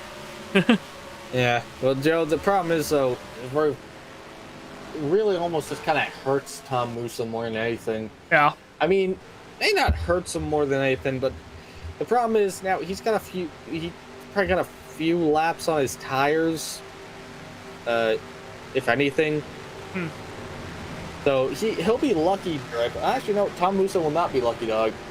Because he was not the last car on the lead lap. Well, I think he was on pit road, too. Well, Plant was. Oh, he's a lucky dog? What you say? I said so, yeah, he'll be the lucky dog. Yeah, so 48 will be the lucky dog here, so the 7 has to take the wave around, but that means he's going to be at the back of the line. And the 7 of Tom Musa is around in turn 2. Oh my goodness, Tom. Okay, well, that really hurts Tom Musa.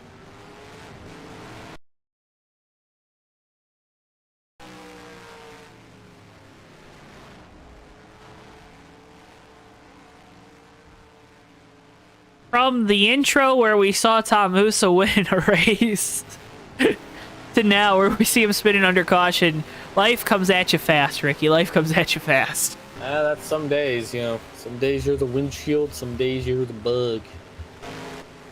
You and Tommy love those cliches, man. But they said it wouldn't. They said in chat it wouldn't be the same without me. So, just putting that out there. I mean, yeah, of course. It's a JoeTowNetwork. What would happen? Like, it's not. If you're not here, we don't have a show. Basically, you have the whole setup. You bring Bristol's, right? Bristol carpool, of course. Like, save the planet. If you're not here, there's no show. So save the planet. Carpool, save the planet. Joe's world, and we're all living in it. Well, it's actually Tommy's world, and we're all living in it. But you know what I mean. Go check out Tommy's world from this past week after this race, because I think you'll get a kick out of it. Tommy's world from this week. You'll get a kick out of it. It's the best one yet. Which is saying something, because I think they really top themselves every single week. They guys do them. Oh, it's that Tommy does them. I don't want to take any credit. Tommy does them, but you know what I mean. But special guest star Bristol on Tommy's World this week, so you're gonna want to check it out. Magic of television. The magic of editing is astounding. The magic of television. You know what I've been watching a lot of lately? What? Magic, like cards and on people. Just like magic tricks? Well, like Penn and Teller type. Because they have that show on the CW. Oh yeah. You know what I'm talking about, or are you just saying yeah? I've never heard someone in full sincerity say, yeah, I'm watching the CW. Well, I'm watching like the clips on YouTube, so not actually the CW. Our buddy Trey Coleman actually watches the CW because he I think he watches like the Flash and the Arrowverse or whatever it's called. Oh yeah, that's true. Yeah, you like those shows. I'm always like used to their. I used to have it on all the time. Yeah, while you were sick in the middle of the day from school. I guess when I was a kid. Not really because anything was on. Just it was like in our house. It was like, oh hey, if you want like a grainy Family Guy rerun that's somehow like a lower video quality than anything else on any other like over-the-air station with all the good stuff cut out, then have the CW on. Right, but now so people have JTN. Noise. Now people have JTN like or something. Now people have JTN. Right? Yeah, I mean, people have JTN. It was a different time. Yeah. It was a different time in 5-10 years ago, whatever I'm talking about. Probably 10. Probably like 10 years ago. 5 to 10 years ago. Probably 10. That'd be like 2011, man. Oof. Oof. Yeah. Oof. Hey, you didn't really have streaming for anything like this. I mean, you had YouTube. You had definitely had live streaming, but it wasn't like you didn't really have. I don't think you could live stream on a smartphone even at that point. Yeah, I'm not sure. Well, we're one to go here on lap. While we're doing our 69 of nonsense. 94. Gonna be going green here on lap 70, and Keith McLean. Keith McLean bleeding now. So we'll have to see how this all shuffles out. We said that 28's fast. Herman Reese has been good too, so we'll see if Reese can make a good charge on that 28 on this opening run. Like you mentioned, that 73 Cadillac's really good within the first like 8 to 10 laps of a run. Yeah, I was gonna say that 73 Caddy, he's good for about that 7, 8, 10, 9. I missed the 9. No. Number of laps, but after that, it seems like that car falls off, so we'll see what happens. Keith McLean leading him back to green, and here we go. Green flag's back out here at Homestead. Keith McLean gets a fantastic restart. We've seen so many wheel spins tonight that it's like... Wow. There's a game of waiting on someone not to spin there. Keith McLean from first gear managed to pull it off there, so tip of the cap to him. And hold that lead coming to the 3 and 4. A little further back there, Harry Cody and getting a challenge from Ryan Johnson. And kind of might be a little humbling here, Joe. Doesn't have those 4 Mr. Feelgoods anymore. He's on even footing, and we got another wreck. Steve Rubino around turn 4, taking the 23 with Maverick with him. And we got a car upside down. That is the 10 of Randy Smith. Oh, goodness me. Goodness gracious. And Maverick's around on the front stretch. Oh, my. Oh, we're under caution here. Well, this is what starts it here with the 21. Car's going to go around, and then it's a mad dash scramble behind him. Oh, Maverick. So tricky I know people at home, maybe some people at home are being like, like really, but like I can't stress it enough just how every variant of Homestead that you'll ever race in NR 2003, unless it is like ripped up to heaven and back, and even then, is that especially with open setups when you really have to run the car loose, is that it's like it is not forgiving at all on cold tires. You really, the minute that you lose the car, you just lose it. And saw it again. Steve Rubino on those cold tires got a little sideways and could not recover it. He made a good effort of it. He really almost came to a complete stop there. He didn't really make a full spin, but it was just right in front of the field 23. Maverick just nowhere to go, just clobbered him. Randy Smith, I'm not really sure what I think he got loose. He hit the transition. It seems like Smith goes for the apron, and then Steve Rubino starts moving down the track right when Smith goes for the apron to get past the 21 there. And just 120 miles an hour into that passenger side door of the 21, and that 10 goes for a ride. And I'm free falling. Free falling would be the most appropriate song for that. I feel like Tumbling Dice or something. Well, then sing of a that tumbling one, Ricky. variant or a rolling variant would be rolling. we just saw Keep there, them doggies rolling raw. Just bounced around a couple of times. Looked like a pinball there. Pinball's fun. Pinball is fun. You cannot go wrong with pinball. Davey on the Fake Racers podcast always yells at me about all of my little tangents. I like tangents. Tangents are good, especially in calculus, right? They're good. Yeah. They help you find things. Nice to see a tangent. That's how you figure out what the slope of the graph is, right? That's how you figure out your dy dx at any point. Like, come on. Yeah.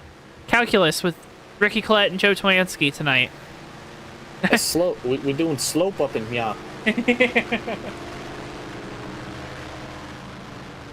I know, Joe. Up here, we got Keith McLean, we got Herman Reese, Fugate, Ron Johns, Jeff Sakanis. A lot of great shuffles here. Steve Grant in that 11 and Bob Gibson, the 46, really deserve I keep saying tip of the cap also. There's like a few things that I really should start putting pennies in the jar every time I say it, but definitely. I like it better if you put dollars in the jars, though. Credit is due to that 46 and 11. They've just been hovering right in the outside of the top 10 all night, staying out of trouble. Yeah. They've been going through a few of these wrecks, and they've just been coming out clean on the other end. And yeah, that's it. We're starting to thin these numbers out a bit here, Joe. I'm starting to see more damaged cars than repair cars on track. That's a sign of a good race car driver if you can get through these wrecks. I mean, a lot of times it seems like they're going to happen they happen right in front of you. You got nowhere to go. These guys do. How's that old song go, Joe? Is like 20% power, 20% skill, 20% great power of will, and then like a bunch of other percentages. It's something like that. It's Now I'm you gonna gotta get lucky a few times, and you gotta get good a few times, and then it all just falls into place. And both Steve Kerr and Bob Gibson definitely seem like they are showing some good discipline tonight. Really, just making their way up there, staying up here, and not really getting into any big kerfuffles. And you know, we've seen it. Some of these leaders just keep having issues too. So that's not a. If you don't have a race-winning setup right now, or the race-winning adjustments on those cars, you know, next best thing is just keep yourself alive and just sort of let these guys sort of pick themselves off. As we get the one to go here, we'll be going green here on lap 75. 20 laps to go here at Homestead Miami Speedway. Keith McLean still leading that 28 car. And it really is just a question right now of, can anyone catch that 28 Silver Ghost? Silver Ghost, right? Did I just call it right? Gray Ghost. What's it called? Gray Ghost. Gray Ghost. What am I thinking of? Silver Ghost. Silver Bullet. That's what I'm thinking Yeah, of. you combined a couple iconic paint schemes there, huh? Yeah, you know, the hammer you hear is the final nail in the coffin of my train of thought tonight.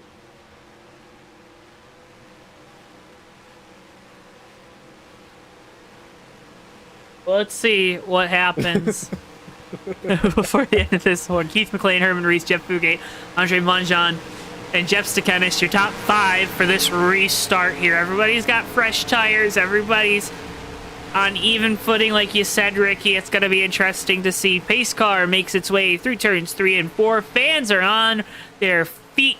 20 laps remaining in this thing. You are not going to want to miss it live here on JTN. Field makes their way off of turn number 4, getting ready to go back. Green flag racing. There's the flag, and we're back. Green flag racing at Homestead. And you can see that time, Herman Reese made sure he was up against the back of that 28. You saw how good of a restart Keith McLean got last time. And Herman Reese had a great restart too, but he was just too far back, so he made sure he was in the grasp of that 28 car. And a lot different story here. The 9 of Fugate going to the inside of the 73. Fugate trying to make his way around Herman Reese in the 73, and also going to try to find his way around the 28 of Keith McLean. He's there on the inside corner of the 28 coming off of turn 4. It's going to be a drag race down the front straightaway. Look at that sun drop, Mopar Power just making a pass on 2 leaders here like it's nothing. Fugate coming to the point here, going through 1 and 2. We'll see if we can pull it off coming off the turn. Looks like not going to be this time. It's going to be side by side down the back straightaway. Yeah, still side by side drag racing down to 3 and 4. This is where that 9 car was really good last time by, but those tires starting to get a little temperature built up, and that's not going to bode well for him, although it looks like he's barely clear off the corner, but McLean strong on the outside once again down the front straightaway. You want to give that lap to Fugate there, but it can come side by side again through 1 and 2. It seems like Keith McLean really working that island in 1 and 2, and look at that run he gets. He's going to hold off for that spot. Herman Reese going to make a charge back to the inside on the 9 car. Yeah, it was great side-by-side racing. That 9 of Fugate's going to have to try to learn something from that 28 if he wants to hold on to this 3rd position. Herman Reese now takes over that 2nd spot and is going to try to chase down Keith McLean for the lead. And Joe, I know you talked about ripping that island. The third one going to the inside of the 54. You talked about ripping that island. That 28 just got as close to the wall as you can coming off of turn 4. So Keith McLean starting to try that out as Herman Reese makes a great charge to the inside here. Got a whole quarter panel on him. Can he pull it off here going through 3 and 4? He's going to try to get it done. Oh, McLean loose there up on the top. That's going to allow Herman Reese to complete the pass off of turn number 4. Although, no, still side by side. Watch for this 73 to really send it down into this corner to try to clear that 28. Can't get it done. And look at this run, though. Watch coming off here how much Keith McLean just gets Herman off loose. that highline. Herman Reese in the grass. And What he a save. saves it, but that's going to take him out of the contention for this. What a save. And that's... Man, what a save. That opens up this third spot to this gaggle of cars. Eddie Rayleigh. Look at this one here, Joe. This is going back to the 8th car, all under a blanket, all the same exact lap times. 29-2, 29-2, 29-2. Oh, Everyone Rayleigh's gets around. 29-2s He here. collects And we got Godian. the 13 around into the outside wall and the 112. And they're going to be up at the wall, and that is going to be our caution. Oh, my. Lap 80, Matt Stern a little further back, loses the car, backs it into the wall again. Get your replay. Oh, my goodness. Very unfortunate for Harry Cody and having such a great night. Rayleigh just gets it on the bottom, gets in the loose stuff, barely clips that 13. Oh, man, Rayleigh threw it in there to end off throwing it in there. It's like he just... that car was sideways at the beginning of that turn. That's usually a bad sign. But he did a great job trying to at least keep it under control. But you just saw that at some point it's sort of all for naught and just barely caught that 13. Now, that 112, again, the 112 and the 13, both mostly door contact with that walls. So they might be able to get those fixed if they're going to have enough time to make a charge back up at that lead.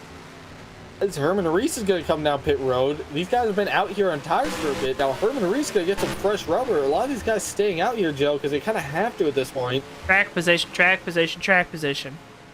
Now, we're going to have to see how Herman Reese is going to do with 4 fresh Goodyears and, you know, maybe, I don't know, 15, 20 lap difference on some of these guys up ahead of them. That's going to be, it's intriguing. He's gonna have probably just under 10 laps, maybe just at 10 laps to get it done. We're working lap 82 now. Again, that ticker takes a little bit to update at the top, but boy, oh boy. And you know, Joe, we were talking about earlier with the 38, but he was about 15 laps older rubber than everyone else when he stayed out. So we kind of saw that he could hold him off a little bit, but I think the thing was it was very quickly, it became clear very quickly as we got a green run underway how much those fresh tires mean. And we know Herman Reese has an incredibly fast car here. One of the fastest on track all night. I don't know, how do you feel? Do you think we're going to see that 73 make a charge all the way through the field to the front? Do you think that's going to be too little too late? How do you feel about that? It's going to be too many cars to try to hop. Gonna have what? There's probably plenty of 10 track out there to be venturing. There's plenty of track, but we've seen any. No,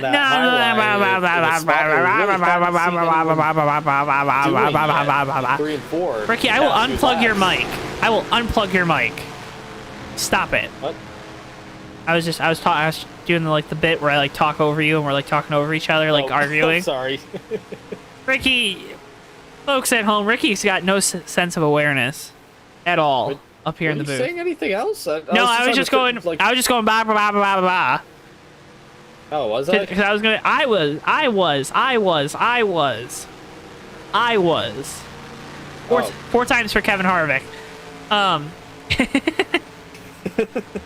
Or Matt Stern, I guess, in this case. We're having fun. No, I was going to say, yeah, you say there's a lot of track, but we've seen anyone that kind of goes below this darker groove, and this, especially down here in 1 and 2, they go for a spin. Yeah, that's true. Now, maybe that 73 tightens up the car a little bit. You know, maybe they throw some wedge in it. Throw a little bit of tape on the grill, probably. Try to get a little extra speed out of it for the end of this thing. You know, I didn't even think about that. I'm glad you brought that up. Tape. Herbert Reese just brought it down pit road. We're going to have less than 10 laps here. If he wanted to, hypothetically, he could probably tape that thing up pretty good. I don't know how much you could probably do to get it to I'd last probably 10 go up laps. to like 60. 60, that's probably all I'd do. I'd be 60, worried about maybe 65. if you want to get greedy with it. If you're a cheater and you use notepad setups, you could probably do like 63 and a half. 65, 70, you might be able to get those 8 laps out of it, depending on when we go back green. I think it'll probably be like 9 or 8 laps to go here when we go green. And across the line, it's going to be 11 this time by, and lights are still on the pace car, so it'll depend on when we get the lights out in this pace car. It could be this time, it could be next time, but I think it's going to be within 10 laps that 73 Cadillac's going to have to last to make to the end of here. But, you know, it's a Cadillac, CTS. Right. Ah, Got it's a North luxury Star in it. car. Yeah, oh Head buddy. gaskets. There they We go. don't want to trust the cooling on that. Duke Sorensen writes in, you got teammates behind this 28 of McLean, so that's a very good point, Duke. And again, I think you caught us at the start saying it, but we hope you're feeling better after the procedure today, and hope everything's doing well. I know you're on the mend, and appreciate you coming out to tune in, watch this race tonight, and all the boys are thinking about you here at Hobo Racing, and just wanted to make sure we let you know that again. And hope you're on the road to recovering. You'll be back out next week here with the boys at Hobo Racing, getting ready to go back green flag racing. Believe it, is this our 10 to go too? Yeah, we're 11 laps to go right now, so we'll be going green with 10 to go. Oh man, we're gonna spiel right now before we get rolling. I gotta do it on the 10 to go. Tommy right. Tommy doesn't like it if I do it before, man. It's gonna be fun. All right. Keith McLean, Jeff Fugate, Jeff Saketis. And we'll just Monjon, Johnson, Grant, Gibson, Rubino, Weston, Carter, and Spatafor, your top 11 here for this restart, I think. I counted correctly. Ricky can fact check me on that if I'm really wrong. McLean leading them up next to the wall here for this restart. A little bit of a different line than we've seen tonight. When guys are kind of leading them back, so little interesting little thing. Little thing. Coming down off of turn number 4. Pace car has made its way down pit road and ready to go. Back green flag racing, and there it is. Green flag's back out at Homestead. 10 to go. And of course, that means it's our TWB 10 to go, presented by TWB. It's GardenLightsDirect.com from porches to patios to more. Head on over to GardenLightsDirect.com for all your outdoor lighting needs. As Jeff Fugate looking to the inside of Keith McLean here, coming off of turn 2. Yeah, he gets a great run. Gets a huge run coming off of turn 2 here. They're going to be side by side in 3 and 4, and you see that 28's not as good in 3 and 4 as a 9. He gets really close to that wall. All the way up to the attic there, getting really close to that wall. And Fugate's going to get ahead of him, but he can't get the fender that he needs to pull in front of him. He's got to get clear of that front bumper of the 28. McLean really good at this end of the racetrack. Down here in turns 1 and 2, he's going to hug him off the corner, try not to give him room to run up the track. They're side by side again down the back straightaway. Watch this. Keith McLean's got to take it high again, but Fugate really likes that low line. I think this is where that 9's going to get the advantage once more, and you see it just gets right back ahead. And they're going to be side by side basically the same way, almost a dead heat down the straightaway. Give that one lap to the 28.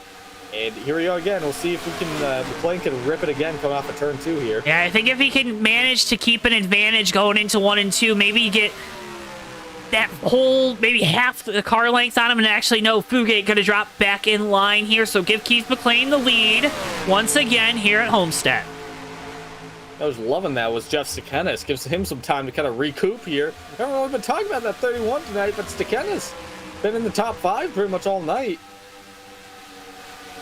Doing a great job here in the closing stages of this race, trying to chase down his teammate for second, and Keith McLean for the lead, but it's still McLean out front in this 28 team and this 28 car. Now that 9 car back there is getting a bit of a draft, a little bit of toe on that 28 coming out of the straightaways. That's kind of helping him suck back up as he needs to. But I think what Fugate needs to be doing here right now is just sort of follow that 28 kind of on his high line there and see if he can rip the high line the same way in 1 and 2 here. Because it really seems to be working. And they're running pretty similar lap times. I think he just needs to stop losing time there in 1 and 2. And that really is just a matter of making a net gain from there. Well, as Matt Stern down in the grass in turn 3. Stay green. Now, check in on Herman Reith, Harry Codian, all the guys that came and took tires. There's Brendan Spatafora falling back here late in the race. Spatafora hit the apron again. Yeah, like don't do that. Spun earlier. That made me flinch a little bit, but he keeps it going. Not what you wanted to do, but right now it's Keith McLean trying to walk the dog once again tonight. Yeah, it's walking a lot of dogs tonight, but right now it's looking like Keith McLean is top dog at this track, because right now Fugate really hasn't been closing the way that he needs to be. He got 4 laps to go here. He really needs to start making some moves. McLean's about 10th faster this time by. Fugate needs some help here. And that 31 is to Kennis is starting to close in, and I know those are teammates, and they'll try to work together, but if you're the 31 is to Kennis, and you had a rough Daytona at the start of the season, you're going to want to try to make up some points now. Because again, it's a long, right? You have a season, you're going to have a playoff at the end of it, but you'll want to be as close to the top of the point standings as you can be early on, so that way you kind of give yourself a buffer throughout the summer. Absolutely. Right now, it seems like that 9's actually holding up the 31 a bit. We'll have to see if Stakenis makes that pass, because if that 31 can get past Fugate here, he might have something for Keith McLean. He's been running some pretty fast times at the moment, but we'll have to see. It's one thing to say that, but it's a whole other thing to make that pass. Here we go. 31 just Stakenis looking to the inside, can't pull it off there. Keeps the 9 at second here. Stakenis just trying to get a good run down the back straightaway to try to make a pass, going down into turn 3, coming to the white flag Herman this Reese time by. just passed the 11 and the 46, both coming off of turn 2, basically at the same exact time there to leapfrog himself up to 6th position. So that 73 is cooking, but I think it is going to be a little too late. White flag in the air, one final time for Keith McLean through turns 1 and 2 in this Gray Ghost. Keith McLean going to take it up to that wall. He's going to basically has clear sailings here, so he shouldn't have to worry about any lap traffic as he brings down the back straight away and into turn 3. Coming through turns number 3 and 4, this 28 of Keith McLean has been strong on the long run all night long. Gets another one to end this thing off. Coming to the line, Keith McLean wins at Homestead.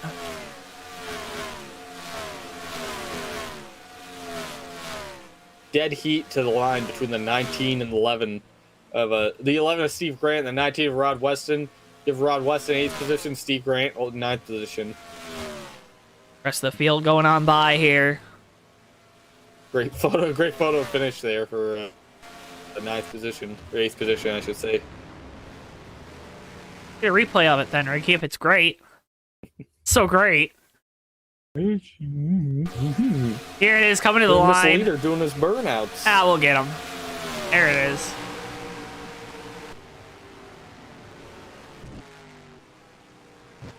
Keith McLean, burn it on down, buddy. Yeah, it's a great showing tonight for that 28 team. Really had, it was a great car all night. Really fast setup. Oh, he just backed it into the wall. We're talking about how Herman Reese kind of was good on the early run. It seemed like the 28 was really good on that long run. You kind of saw it early on there when he was contesting with the 9. He was really keeping, the 9 was really keeping him on his toes, but it was like as the run kind of clicked on, McLean's car really started to come alive, and it's a fantastic show by Keith McLean to lead a ton of laps in this and walk away with the victory. Ready to do our post race here on JTN. Appreciate you guys tuning in tonight, as always, and stick around. We're going to talk to our top 3 drivers after tonight's race. That's going to be Jeff Stakenis in 3rd, Jeff Fugate in 2nd, and Keith McLean with the victory tonight at Homestead. Wait for them to make their way into the media bullpen. While we do that, Ricky, I mean, talk about it. We saw a race, right, where it was really multi-groove and guys were able to take advantage of getting runs down the straightaways on that high line. Yeah, and that was great to see. It was just that we just consistently saw multi-groove racing all night. And never really had a bunch of single file. Well, we had single file, but it wasn't like no one could go anywhere. So the minute that people got side by side, it really started to get dicey, and I was really happy about that. Really great showing tonight. Kind of what we were talking about at the start of the show really did come to fruition, though. That the low line, contrast to what we saw the other week, we did Homestead. The low line really was not a big factor this evening.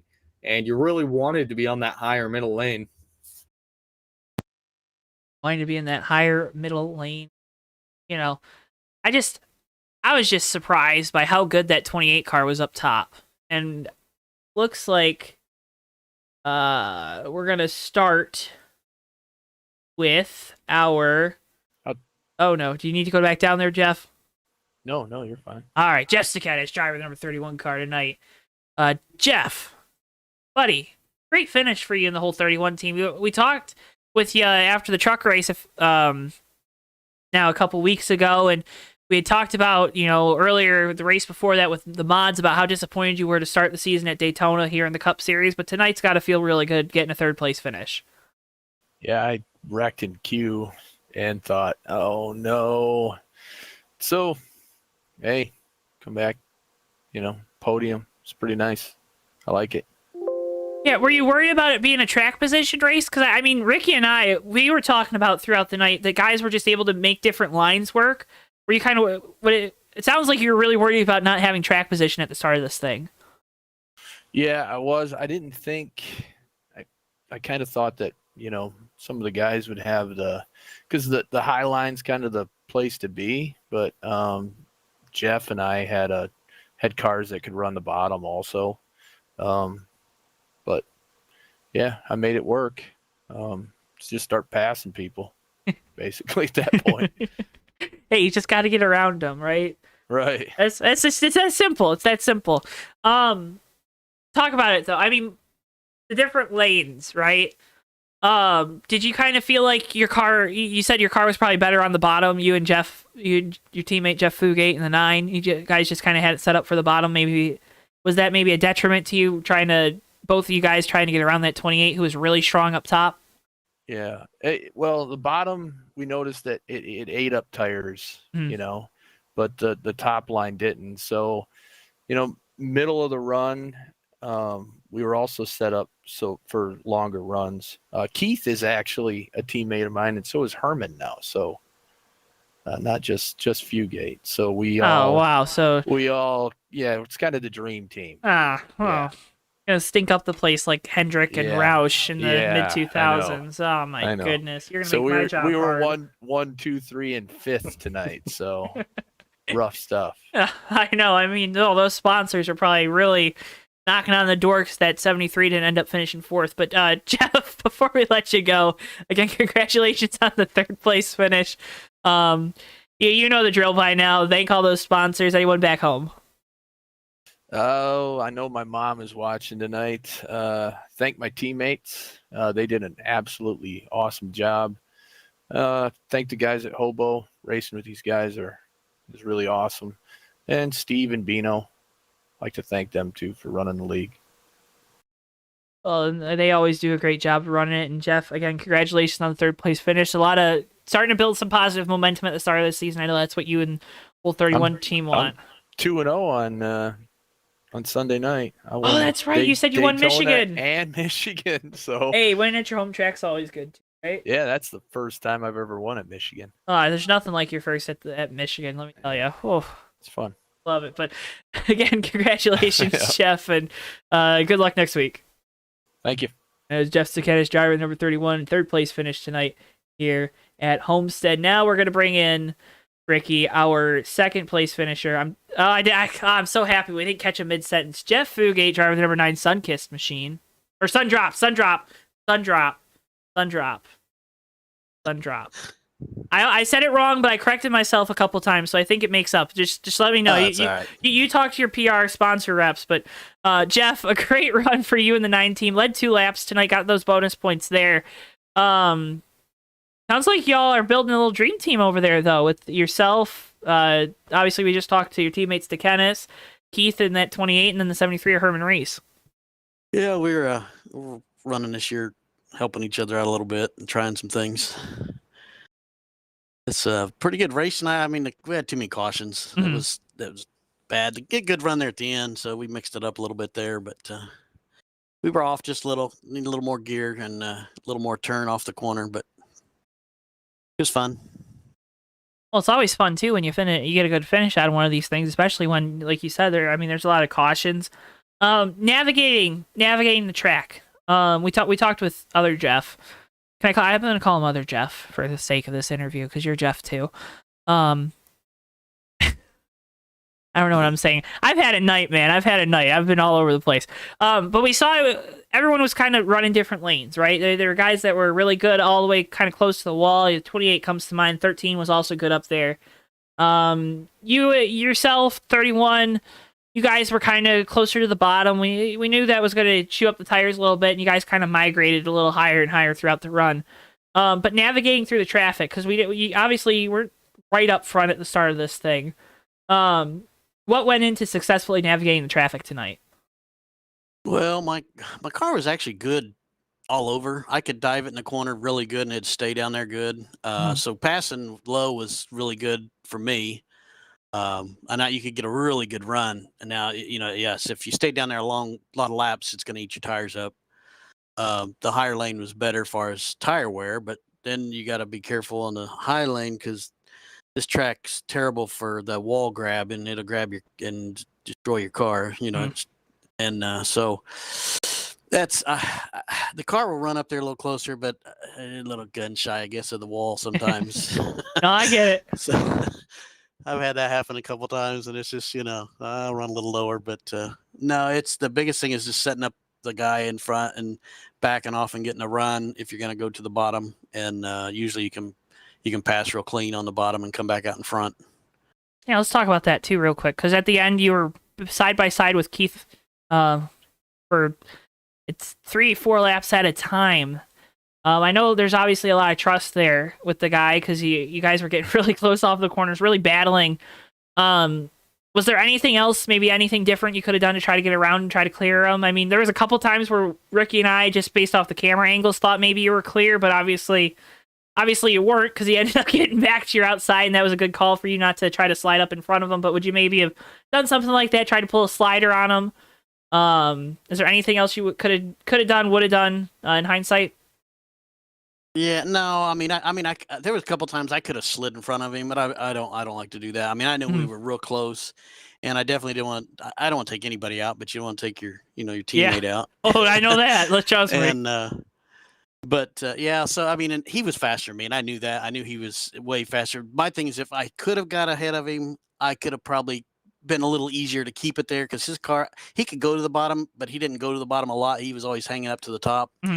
So I could have maneuvered a little bit, but there was too many laps at the end. I mean, his car on the longer run he'd pull away from me, and so I knew I had to do it right off the bat in order to get ahead of him. If I had a chance, because if I waited to the end and saved my tires, he's going to pull away from me, and I still wouldn't be able to do it. So that's the only reason I did it at the beginning. And yeah, it was fun, and that's why I told him. I said, "Well, we'll make it look good on TV with us racing real hard like this. It's better than all the cautions, so make it look a little more fun, exciting." But yeah, we were close, but no, we weren't. We're comfortable racing around each other, so that's a good thing. Yeah, of course. But Jeff, again, congratulations on the second place finish tonight. Now's the time. You got all those beautiful sponsors, got that beautiful paint scheme on that 9 car. Thank all of them. Thank everyone back home. Time's yours. Yeah, just thank you guys for doing this broadcast and doing a good job on that. And of course, Steve and Dan doing the HOBO Racing and all the guys racing. And got a bunch of good guys racing here, and a lot of fun. And Chris or Jeff and Herman and Keith. Herman had a little problem there at the end. He made it back up toward the front again, so he kind of recovered a little better. But we're all racing pretty good this year, so it should turn out to be a pretty good year, hopefully. Yeah, well, you got that. You got this dream team going. You're gonna dominate. It looks like all cars finished in the top 5. Congratulations on the second place finish again. A lot of positive, good momentum for you and the 9 team to start this year off. Good luck next week, buddy. All right, thanks. Jeff Fugate, driver the number 9 Sundrop car. And now, Ricky, we're gonna bring in. Hopefully, he's not. Oh, I did it again, Ricky. I didn't get him talking. Two out of 3 ain't bad. Keith McLean. Yeah, all right, got to celebrate. Got the champagne, holding the trophy for winning here at Homestead. Keith, what a run, man. What a run. That was a damn marathon, Joe. What you talking about? Well, it's still running, right? It's still marathon. You're still kind of running. Talk about it, though. I mean, was it just was it one of these races where it's like a little mentally grueling? Just, you get up, you go down. You get up, you go down. Or was it, I mean, I'm sure it was frustrating, too, but talk about it a little bit. Well, yeah, it was hard to get in the rhythm. We run around there, and there's so many cautions. But, hey, especially late in the run, that last restart, I just figured I was going to spin the tires. And Jeff Fugate, so good on the bottom. there the first few laps of a run. I was like, he's going to damn clear me. I can't believe this. We couldn't believe it up here in the booth either, because you and that 28 car was hooked up on the outside. Obviously, really comfortable. It seemed like you were really comfortable running up next or close to that wall. I guess you weren't really running like a Reddick Larson type line up there, but what goes into that? Just being comfortable, kind of being on that edge, because that's a very, I'm sure but like you can step over that edge very easily when you're running up there like that. That top, for me, my car was so loose, I had to take it easy for about 4 or 5 laps. And then when we got, there at the end, we didn't have full. Well, on that last restart, ever how many was ago, 10 or 11? Yeah. I got to run as hard as I can, and my car's so damn loose. And fugate, I'm sitting there like, oh my God.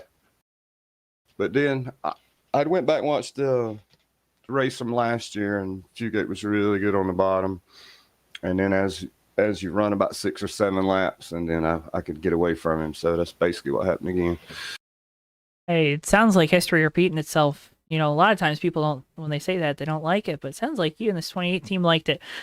Keith, one more question before we end this thing off. What does it mean to kind of get a win early on in the season for, whether it be for you, for teammates maybe, for your competitors? I mean, now that you got to worry a little bit, right? You already got a victory out of the way for the start of the year, and what does it mean to get a W early on in the season? It's nice. It's so hard to win over here. There's so many good drivers, and now we formed a new team this year, and so far we're doing pretty good. Got a few wins. Got Jeff Fugate, Jeff Stacanis, Herman Reese, Matt Stern, and Matt got a win the first race of the year. So it's just so hard, and it's so nice to get it out of the way, get that monkey off your back. But now I got a win in my Evan Williams 100 proof car. There you go. That's a Gray Ghost car too, right? The Gray Ghost, yeah. That's what I thought. I know that's what Ricky called it the Silver Ghost or something, because he's Ricky being silly. But I got it right, Ricky, so I got it right. But Keith, before we let you go, again, congratulations on the win. I'm sure we're going to talk to you again, because I know you're competitive and you're really fast wherever you run. Time is yours. You know the drill. Time's yours. Thank any sponsors back home or whoever you got on the side of that race car.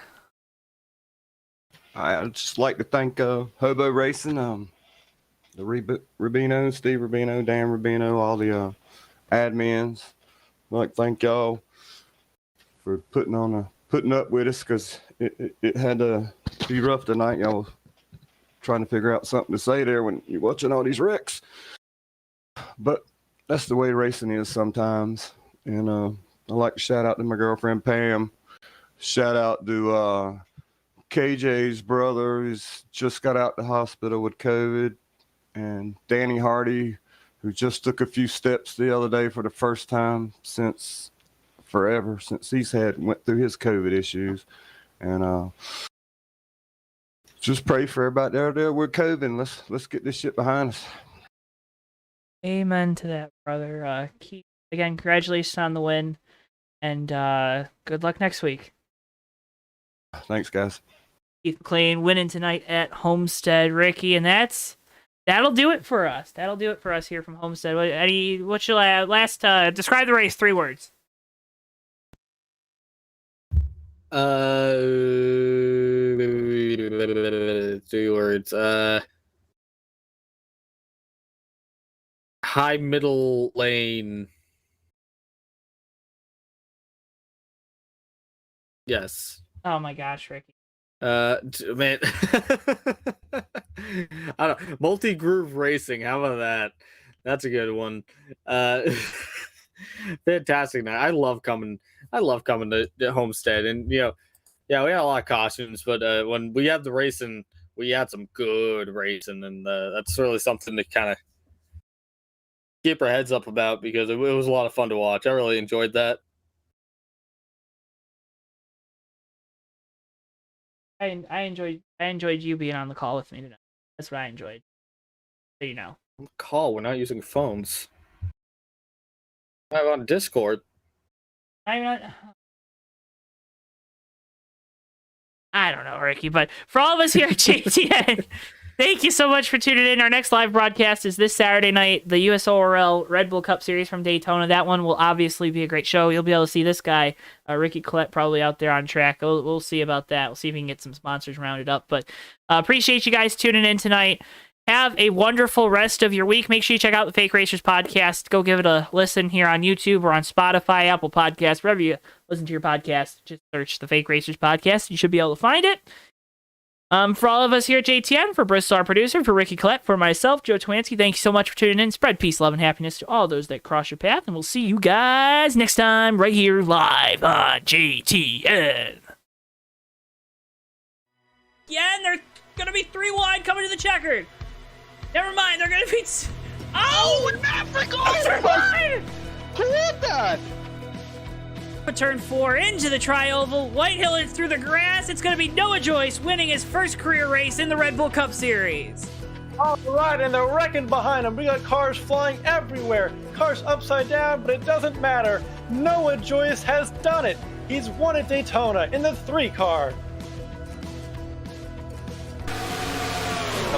Musa's gonna. Oh, he's gonna use that apron! He's gonna use the apron. They're gonna be side by side! Coming off the corner! Boy, back to the inside. It's gonna be a drag race to the line. Musa gets it!